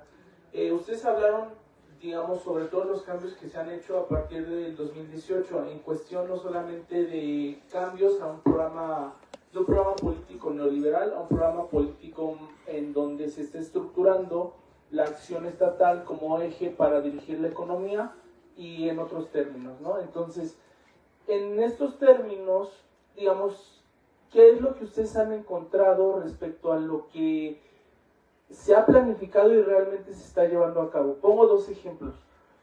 A mí me llamó mucho la atención el tema migrante. De hecho, ha sido actualmente mi tema de investigación sobre la exclusión financiera de los migrantes. Y el año pasado se hizo un decreto presidencial en relación a que cualquier persona, independientemente de que si sea un migrante indocumentado o documentado, puede, por ejemplo, sacar una cuenta bancaria. Sin embargo, esto en la praxis no se ve. Yo estuve trabajando con una ONG de migrantes y no se vio, ¿no? O sea, lo primero que a mí me preguntaron, oye, ¿no habrá manera en que tú nos puedas apoyar haciendo una investigación, viendo por qué no se está dando esta incorporación de los migrantes, siendo que ya hay un decreto presidencial? Entonces, sí se ha visto que efectivamente, como ustedes lo mencionan, ha habido cambios institucionales, legales, pero ¿qué han encontrado con respecto a la praxis? Porque, digamos, está muy padre reflejar todos estos cambios y lo podemos cuantificar también, ¿no? ¿Cuántas reformas constitucionales se han hecho? 20, 30, 40, pero ¿cuáles son los agentes que están llevándolo a cabo? Sería todo. Muchas gracias. Primero aquí y después la profesora.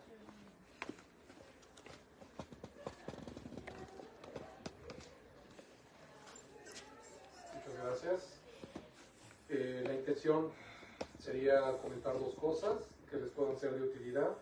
Darles el escenario mundial como lo entendemos nosotros y el por qué el enemigo que se nos viene encima, enemigo, es el tsunami de China, con un Estados Unidos colapsando que se está arrastrando, jalando la cobija para no caer y nos va a arrastrar a nosotros.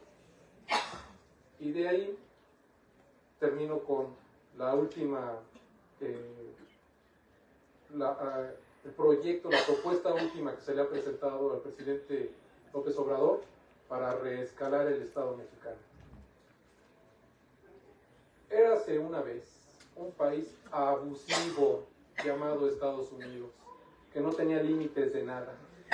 Y es un país bastante cavernícola, dividido en tribus que no se entienden muy bien entre ellas. Y llegó después de la Segunda Guerra Mundial a los años 50 y fue unificado por una persona llamada McCarthy, que les dijo: tengan mucho miedo de los soviéticos porque nos van a sovietizar. Así fue que los Estados Unidos empezó a escalar una industria militar que en los años 60 llegó a tener portaaviones gigantescos, con aviones gigantescos que no cabían en esos portaaviones, y armas nucleares. Un sistema de entregas de armas nucleares 24 horas, 7 días de la semana, que tenía satélites, tenía aviones, tenía submarinos. Y en esos momentos se reunió una serie de personas y se les preguntó: ¿cuándo vamos a ganar la Guerra Fría? Y la respuesta fue: Estados Unidos va a perder la Guerra Fría. La Unión Soviética tiene todos los recursos, tiene toda la gente, tiene todo lo necesario para sentarse a esperar que a Estados Unidos se le acabe el impulso. Fue ahí que los Estados Unidos decidieron inventar algo que se llamó el neoliberalismo.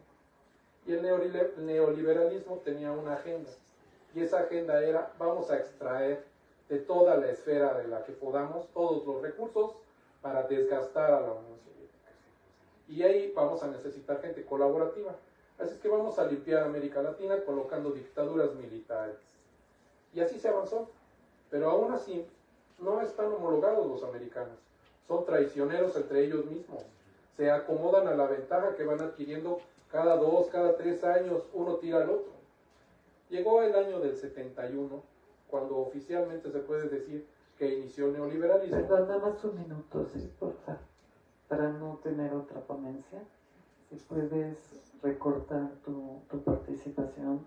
Trato de hacerlo más rápido, valdría la pena. Esta información no la va a tener nunca más. No, soy breve. Que sea, por favor, que sea breve, ¿no? En otra ocasión podemos invitarlo a lo mejor a presentar una ponencia. Un minuto. Los Estados Unidos, después de haber ganado la Guerra Fría, traicioneramente, la perdieron ellos mismos. Decidieron dejar a un lado lo que era la economía, en la cual estaba encadenada México con ese tratado de libre comercio con el que se iba a tomar posesión de los nuevos territorios. Y ahora se le ofreció a Bill Clinton ofrecer créditos y después golpear monetariamente a los países para que se regalaran a sí mismos. Y en ese juego se inventó China, que jugó el juego y tuvo su mano de obra esclava, y a través de política monetaria, que es el nombre del juego, los países han perdido su soberanía por la política monetaria, que significa que se vuelve confeti tus monedas.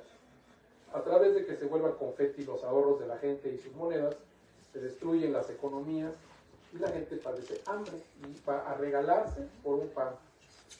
Con esa estrategia los Estados Unidos se chatarrizaron a sí mismos también. Así es que ellos fueron este mes, la señora Yellen fue a China a pedirles que por favor no se desarrollen tan rápido, ver si pueden hacerlo más lento. Y ahí estamos nosotros, México, que estamos siendo arrastrados por Estados Unidos y su caída. La propuesta es al presidente, ya se le presentó, se utilizó una estrategia para contrarrestar el dólar, y la realidad es que el dólar está desescalándose lo inflado que estaba. Todavía no se encuentra ni siquiera en el nivel de la paridad de compra. Una hamburguesa aquí y una hamburguesa en Estados Unidos no justifican el costo que tiene el dólar. La propuesta fue al presidente: se dé el siguiente paso y que el peso mexicano tenga sustento, que ya no sea una divisa fía, sin valor, que la infraestructura del gobierno federal sustente al peso mexicano, y que de ahí, como si fueran los patos que le disparan a las escopetas, el Banco de México, cuando se le antoje implementar la masa monetaria, como lo está haciendo ahorita, esas tasas de interés se están pagando con masa monetaria inventada de la nada, le dé intereses al Estado mexicano. El resumen es que le caiga a México 1.5 millones de pesos cada año durante 5 años, y volvemos a empezar, para infraestructura, lo cual le daría al gasto del Estado. Muchas gracias. Sí, continuamos. Contestación. Gracias. No, primero contesten y luego continuamos. Nada más que sean preguntas o comentarios breves, ¿sí? Por favor. Contestan Ok, vamos a hacer un resumen de estas últimas 6 preguntas, las cuales agradecemos. Todas ahí, cada una de ellas, ¿no? Preguntan si el Estado puede garantizar sus medios de producción, ¿no? Cuando hacemos análisis y solo nos enfocamos en el sector privado como generador de excedente, obviamente entendemos que la apropiación del excedente va a ser privada. Pero cuando se hacen análisis productivos donde el que los impulsa es el Estado, la responsabilidad del Estado va encaminada a la distribución de ese excedente.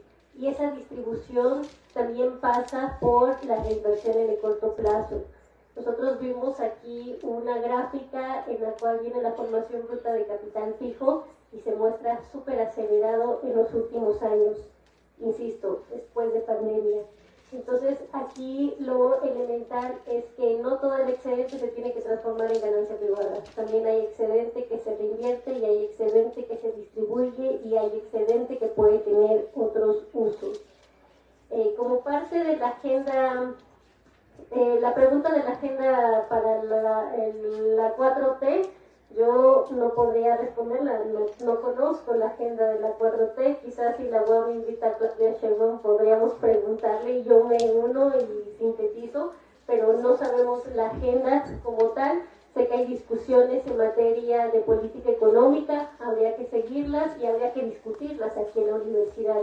Nuestra función social es estar muy atentos a todos estos discursos y pensar aquí los fenómenos. Esa es nuestra función social, ese es el espacio ideal. Pero trazar agendas creo que corresponde a otro espacio.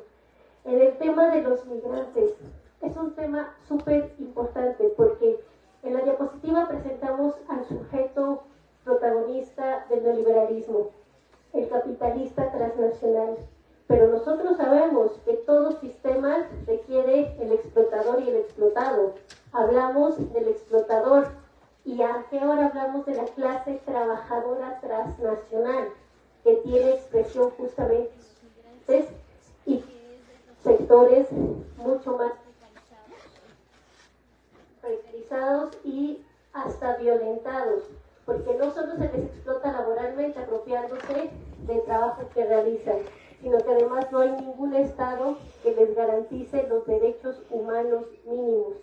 O sea, trabajadores explotados 10, 12 horas, no lo sé, pero encima no tienen ni siquiera un mínimo de horas para poder descansar y reproducirse entre básicos. Eso es un tema importantísimo, porque para regular un capitalista transnacional y un trabajador transnacional, los Estados-nación ya son muy chiquitos. Necesitamos un Estado transnacional. Y de ahí la importancia en el diálogo entre naciones. La semana pasada vimos una atrocidad en nuestra embajada y hay una respuesta latinoamericana, una respuesta transnacional a esa agresión, porque así tienen que ser. No basta con que los Estados nacionales se pronuncien por una regulación. Tenemos que ser mucho más amplios y saber ubicar los niveles en los cuales se presentan los fenómenos y los niveles de respuesta, ¿no? Entonces, hacia allá se podría ir hablando esta integración que va muy vinculado con el nearshoring, ¿no?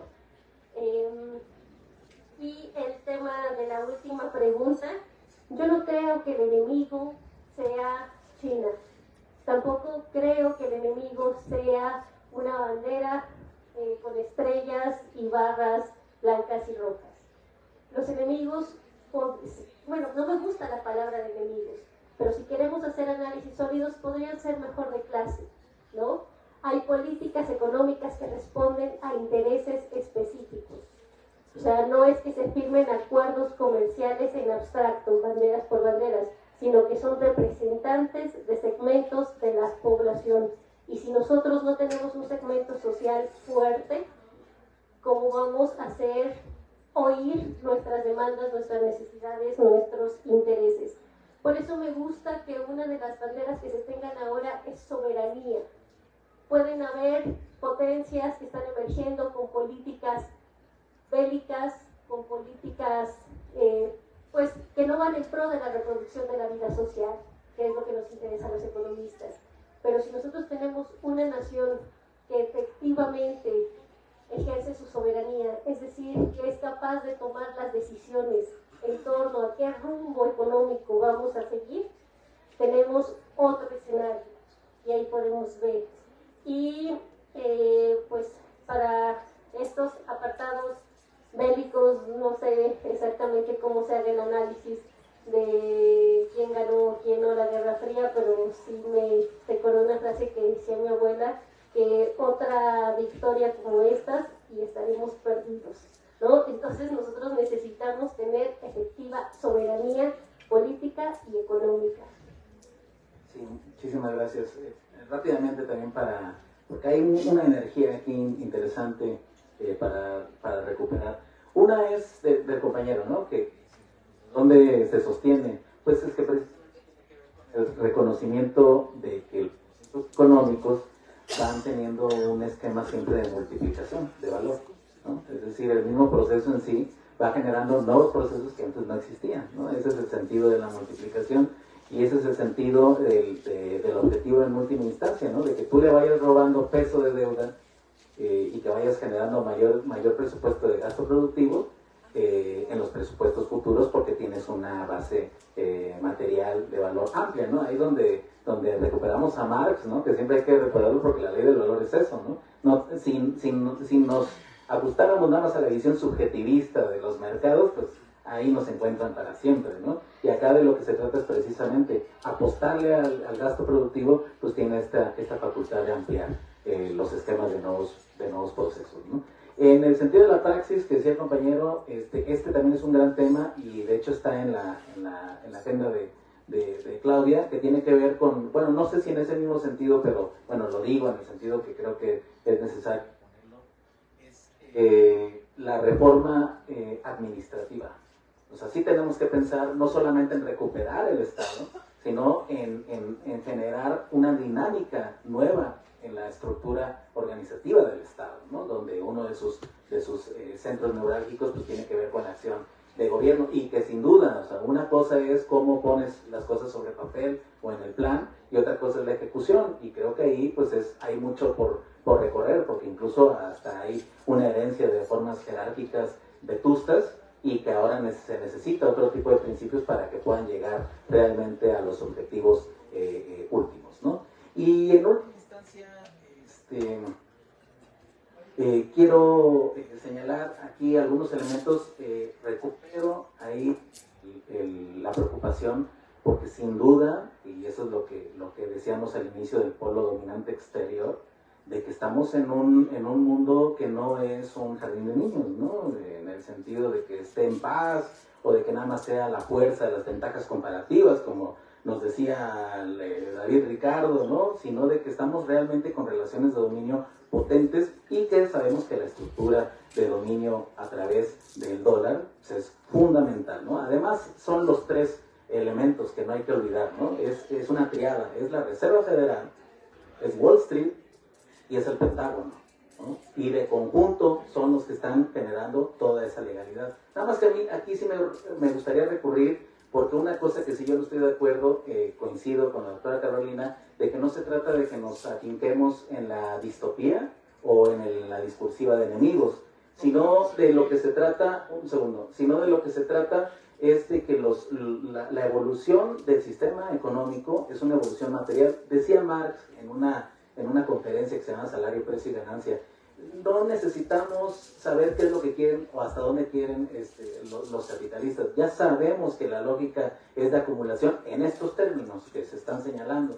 Si no necesitamos saber cuál es su límite, que ni por su voluntad pueden pasar por encima del mismo.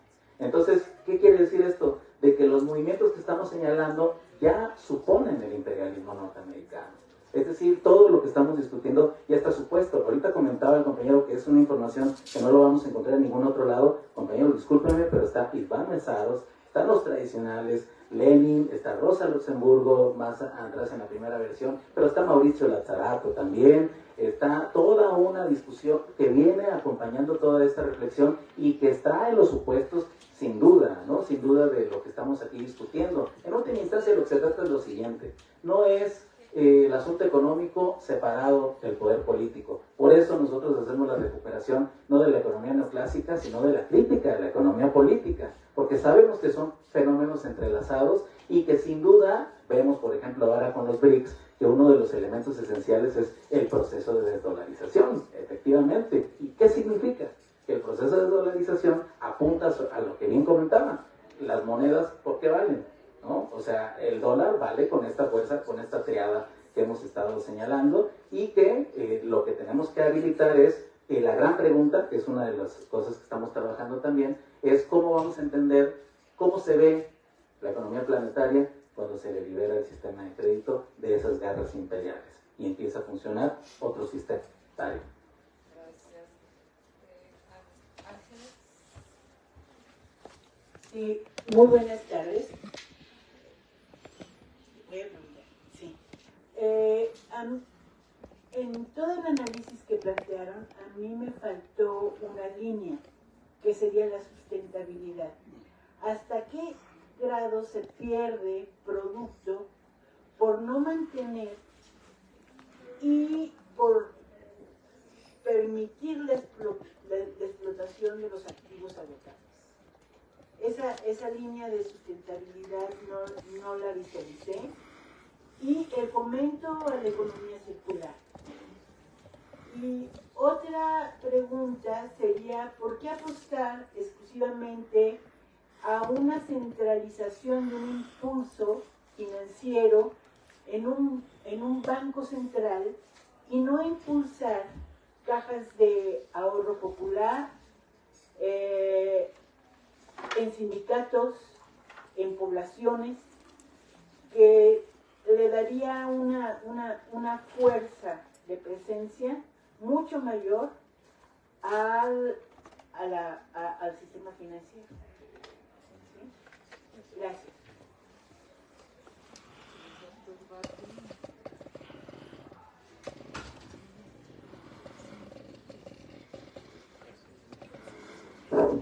Gracias. Yo quiero primero, antes de todo, felicitarlos.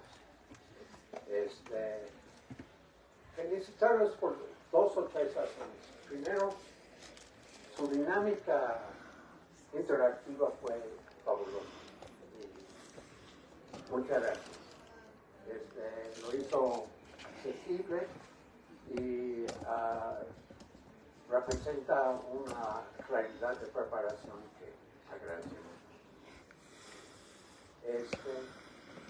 Y quiero también agradecerles 2 otras cosas y criticar una.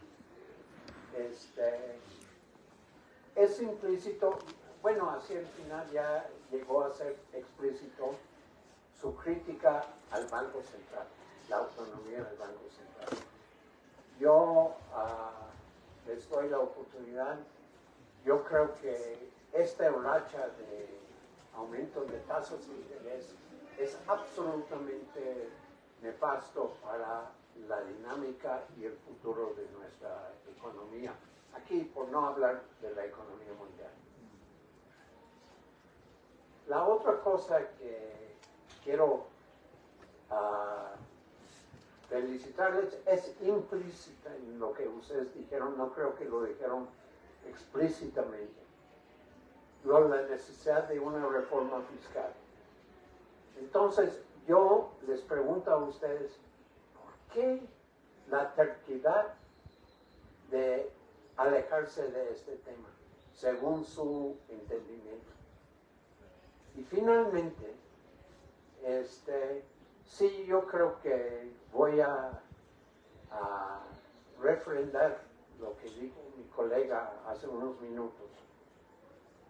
El problema de poner en tercer plano lo de la economía, de la ecología, y de aceptarlo, el gran error de los economistas de separar la sustentabilidad, la sociedad de la naturaleza, ha sido una cosa, un error,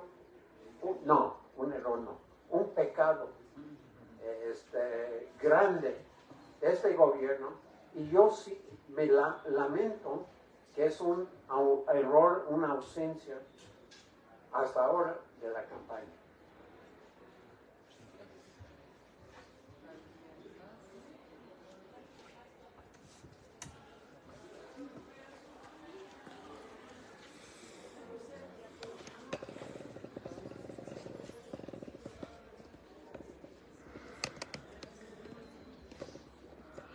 Igual gracias en primer momento por la ponencia estudiante, entonces me agradó mucho el dinamismo entre que las dos lo manejaran. Y simplemente una pregunta más para ampliar lo que ustedes dijeron. Hablaron de la política monetaria, que pasara de como sector financiero del privado al público. Y yo quisiera preguntarles, por individual, ¿qué propuestas tendrían para que esto pasara? Así, concreto. Gracias. Muchas gracias. ¿Alguna otra pregunta? ¿No? Bueno, yo quisiera preguntar por otro sujeto que está muy presente, que sería el Poder Judicial, ¿no? Comentaron sobre las políticas, la política energética, la política fiscal para evitar la evasión, y vemos que los jueces siendo freno para proceder, digamos, con la implementación de estas políticas, ¿no? La energética, ya también aceptaron lo que estaban pidiendo los capitales extranjeros. Y también relación paso del capital productivo, el capital financiero, el capitalismo de producción, capitalismo financiero, y ahora el capitalismo de plataforma, ¿no? Es con el impacto que tendríamos. Sería nada más. Pues muchísimas gracias. Si nos pasas el otro micrófono, porque se oye entrecortado, ¿no? Gracias.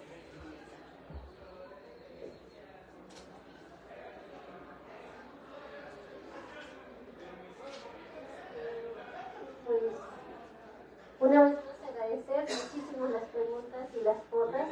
Hay que ir innovando también en los formatos de exposición, porque hablaba de la función social, ¿no? Y la función social de este tipo de eventos es el intercambio, que sea dinámico, de que les escuchemos y de que las propuestas sean de lo más asequibles posibles, ¿no? Nadie puede explicar algo que no entiende. Entonces a veces yo también me aburría en un montón de ponencias donde no entendía nada y yo no sabía si no era por mi capacidad cognitiva o era porque el expositor tampoco entendía lo que estaba diciendo, ¿no? Entonces fuimos muy cuidadosos de tener este diálogo y la verdad es que estuvo muy basado en la improvisación artística, algunos elementos generales, y creo que eso puede enriquecer para la reflexión docente. Muchísimas gracias. El tema de la sustentabilidad, por supuesto que es pendiente. Uno de los grandes retos epistemológicos que tenemos es el diálogo entre las disciplinas, pero no solo el diálogo entre las disciplinas que se conoce como multidisciplinariedad, sino también ya la interacción entre los métodos. Eso creo que nos puede ayudar muchísimo. Yo todavía estoy en un proceso para abordarlo de forma seria, ¿no? No solo dialogar con la ecología política o dialogar con la biología, o dialogar con Kuhn y con Frijol Capra y con estos grandes autores, sino necesitamos también pensar el método. Por eso la invitación es a que como economistas redefinamos nuestro método y después tengamos herramientas para dialogar de forma muy seria, rigurosa y precisa con otras disciplinas que también se están reconstituyendo. Y el tema de la sustentabilidad, prometo que en la próxima conferencia va a ser ahí abordado. Es un compromiso que me llevó es un comentario que me llevó como tarea. Respecto a la crítica del Banco Central, por supuesto que está presente, pero también está presente la crítica a estas instituciones autónomas, que son autónomas muchas veces del pueblo de México, porque el Poder Judicial, como mencionó ahora Griselda, también hace política económica. O sea, desde el momento en que pones los amparos, los apruebas, la ética que está detrás, creo que está siendo más eficaz en política económica que muchas instituciones que llevan en su nombre la palabra economía. Y ahí la consigna es democraticemos.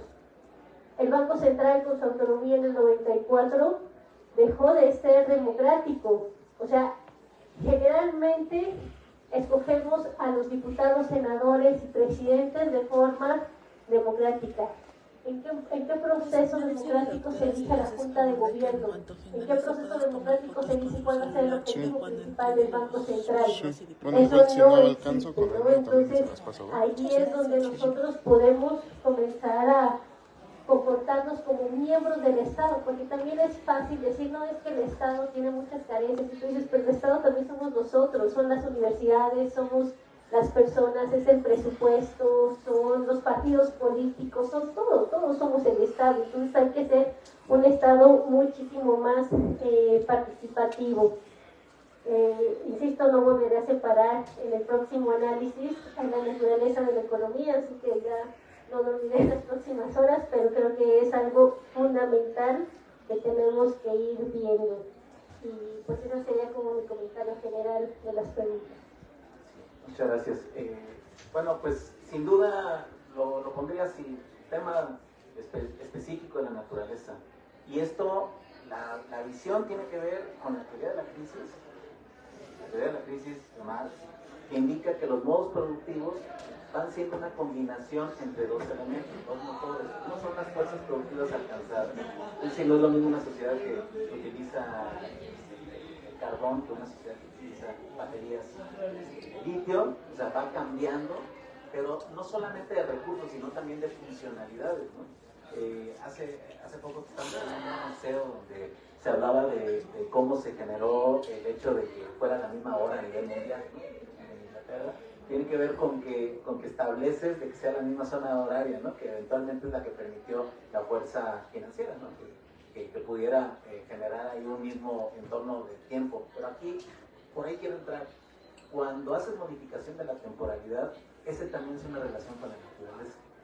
Porque lo que significó, o lo que ha significado la crisis del capital, es que hemos llegado al momento en el cual se ha cumplido y se ha hecho efectivo lo que era el fetiche máximo que decía Marx, ¿no? Dinero que alumbra dinero. Creer que no necesitas el proceso productivo, que no necesitas la sociedad, que no necesitas la naturaleza para la renta, ¿no? Es decir, el capitalismo terminó achatado como un viejo aristócrata rentista, ¿no? Y que lo único que está buscando es sistemáticamente llevar todo a su tiempo, y eso es mortal para el ritmo de la naturaleza. Es decir, hay también en el último Marx, en los últimos años de Marx, que reflexiona en este sentido y que se habla del concepto de ruptura metabólica. Es decir, el capital como modo de producción en sí ya refleja por la misma aceleración que trae una ruptura metabólica con el tiempo-espacio del planeta Tierra, ¿no? Es decir, y que ahí tenemos esta doble combinación. Las crisis económicas, las crisis financieras particularmente, son el reverso de las crisis de la relación con la naturaleza. Es decir, es el límite, es el indicador del tipo, decíamos fuerza productiva, pero del otro lado están las relaciones sociales de producción y esquemas de propiedad, ¿no? Y por eso cuando hablamos de esta combinación nueva, tiene que ver con que ya superemos la gran confusión de que la única forma posible de organización de las relaciones sea la propiedad privada, y menos la propiedad privada corporativa, ¿no? Que es este derecho a estar convirtiendo en títulos todo, ya ni siquiera digamos trabajo humano, sino proceso metabólico orgánico. Entonces, en ese momento ya estamos ante la necesidad no solamente de visualizar el horizonte del sistema capitalista, sino estamos ante la necesidad de visualizar realmente el límite epistemológico de algo que tenemos que comprender de base, que es que el metabolismo económico-social está dentro del tiempo-espacio natural. Y en ese momento es que vamos a empezar a liberar las fuerzas productivas en otro sentido. Es decir, las relaciones sociales de producción, cuando cambian su estructura de propiedad, entonces vemos un metabolismo diferente. Y digamos que lo malo de esto es de que estamos en medio de esa crisis. decía, ¿no? La guerra que ahorita está viva, la guerra militar me refiero, pues es la geopolítica por otros medios extremos. Pero el asunto es de que al mismo tiempo son las campanadas de que el modo de producción ha llegado a su fin y que por lo tanto no se va a resolver con ningún mecanismo de mercado, sino que se va a resolver con una modificación de nuestra visión de propiedad, y que implica no un asunto jurídico, sino nada más, nada menos y nada más que una reorganización de las relaciones sociales de producción. Entonces, hacia allá vamos, ¿no? Porque efectivamente, ¿no? Ahorita con la pregunta del Poder Judicial, pues es lo que estamos observando. El diseño que decíamos hace ratito de la triada de poder también se instituyó dentro de las diferentes economías nacionales a través de la salvaguarda, por vía no nada más militar, sino por vía de la ley, ¿no? Y hemos visto que la Corte hace política económica a la hora que toman decisión sobre, por ejemplo, la electricidad, ¿no? Entonces uno dice, ah, caray, ¿no? Ah, bueno, si vas a entrarle a la organización de política económica, entonces te tienes que conectar a un canal democrático, ¿no? Y ese es el sentido del plan C, ¿no? Oye, pues vamos a reorganizar cómo hasta ahorita uno de los poderes de una república funciona monárquicamente. Es una contradicción. Entonces, por eso el avance tenemos que ir por todos lados, es decir, es una guerra de posiciones por muchos niveles para que precisamente podamos llegar a ese tipo de reflexión. Es decir, para cerrar, la reflexión de economía política es una reflexión que tiene que ver a nivel antropológico. A nivel de lo antropológico no estamos nada más volando, ¿no? en el planeta. Nosotros mismos somos expresión de ese desarrollo orgánico. O sea, somos una especie humana y que además el planeta Tierra, diría Maturana, es un ente vivo, ¿no? Y ese ente vivo pues tiene otro tipo de dinamismos que para nada nos alcanzan si nos quedamos bajo el límite epistemológico de la visión de mercado. Por lo tanto, es lo que tenemos que dar enseguida el paso, y que eso pasa por una revolución científica. Y una revolución científica no nomás es un cambio de lógica, sino también es un cambio de posición histórica, de autorreconocimiento de lo que podemos cambiar. Y yo creo que ahorita estamos en un momento donde sí podemos transformar de base prácticamente todo. Bueno, pues nada más agradecer a nuestros ponentes. Sí, te doy la palabra. Pues muchísimas gracias, súper interesante esta parte de reflexiva, que tenemos que ser críticos, ¿no? Y participativos en estos casos. Gracias. Y le cedo la palabra a la doctora. Uy, les agradezco a ustedes la resistencia hasta el final, ¿no? Siempre pasa esto en los eventos, pero yo me voy más que satisfecha con esto que he escuchado en esta ocasión. Yo les agradezco mucho su participación, la moderación también, por supuesto. Yo vi un esfuerzo muy interesante para que de forma didáctica nos llevaran por nuestra área de estudio, que es las ciencias económicas, pero nos dejan además un montón de elementos que nos llevan a esa complejidad y a esto que al final mencionaba el doctor, este cambio de paradigma, que como sabemos implica muchísimo más allá que lo que es la ciencia económica. Y creo que con esa, digamos, con esa reflexión y con esos elementos nos vamos, y a seguir estudiando y buscando y ver que vamos más allá todavía de lo que nos puede enseñar una formación, digamos, unicientífica, sino que ahora el mundo y la sociedad nos demanda una visión muy amplia. Les quiero agradecer mucho y tenemos unos diplomas y un pequeño obsequio. Este es para la doctora Carolina. Le damos también pues dos productos aquí, publicaciones. Exacto, el del doctor Martin y un pequeño recuerdo de aquí. Y para el doctor Oscar lo mismo, su diploma, le damos unos ejemplares. Ya le damos un pequeño recuerdo y un aplauso, por favor. Muchas gracias.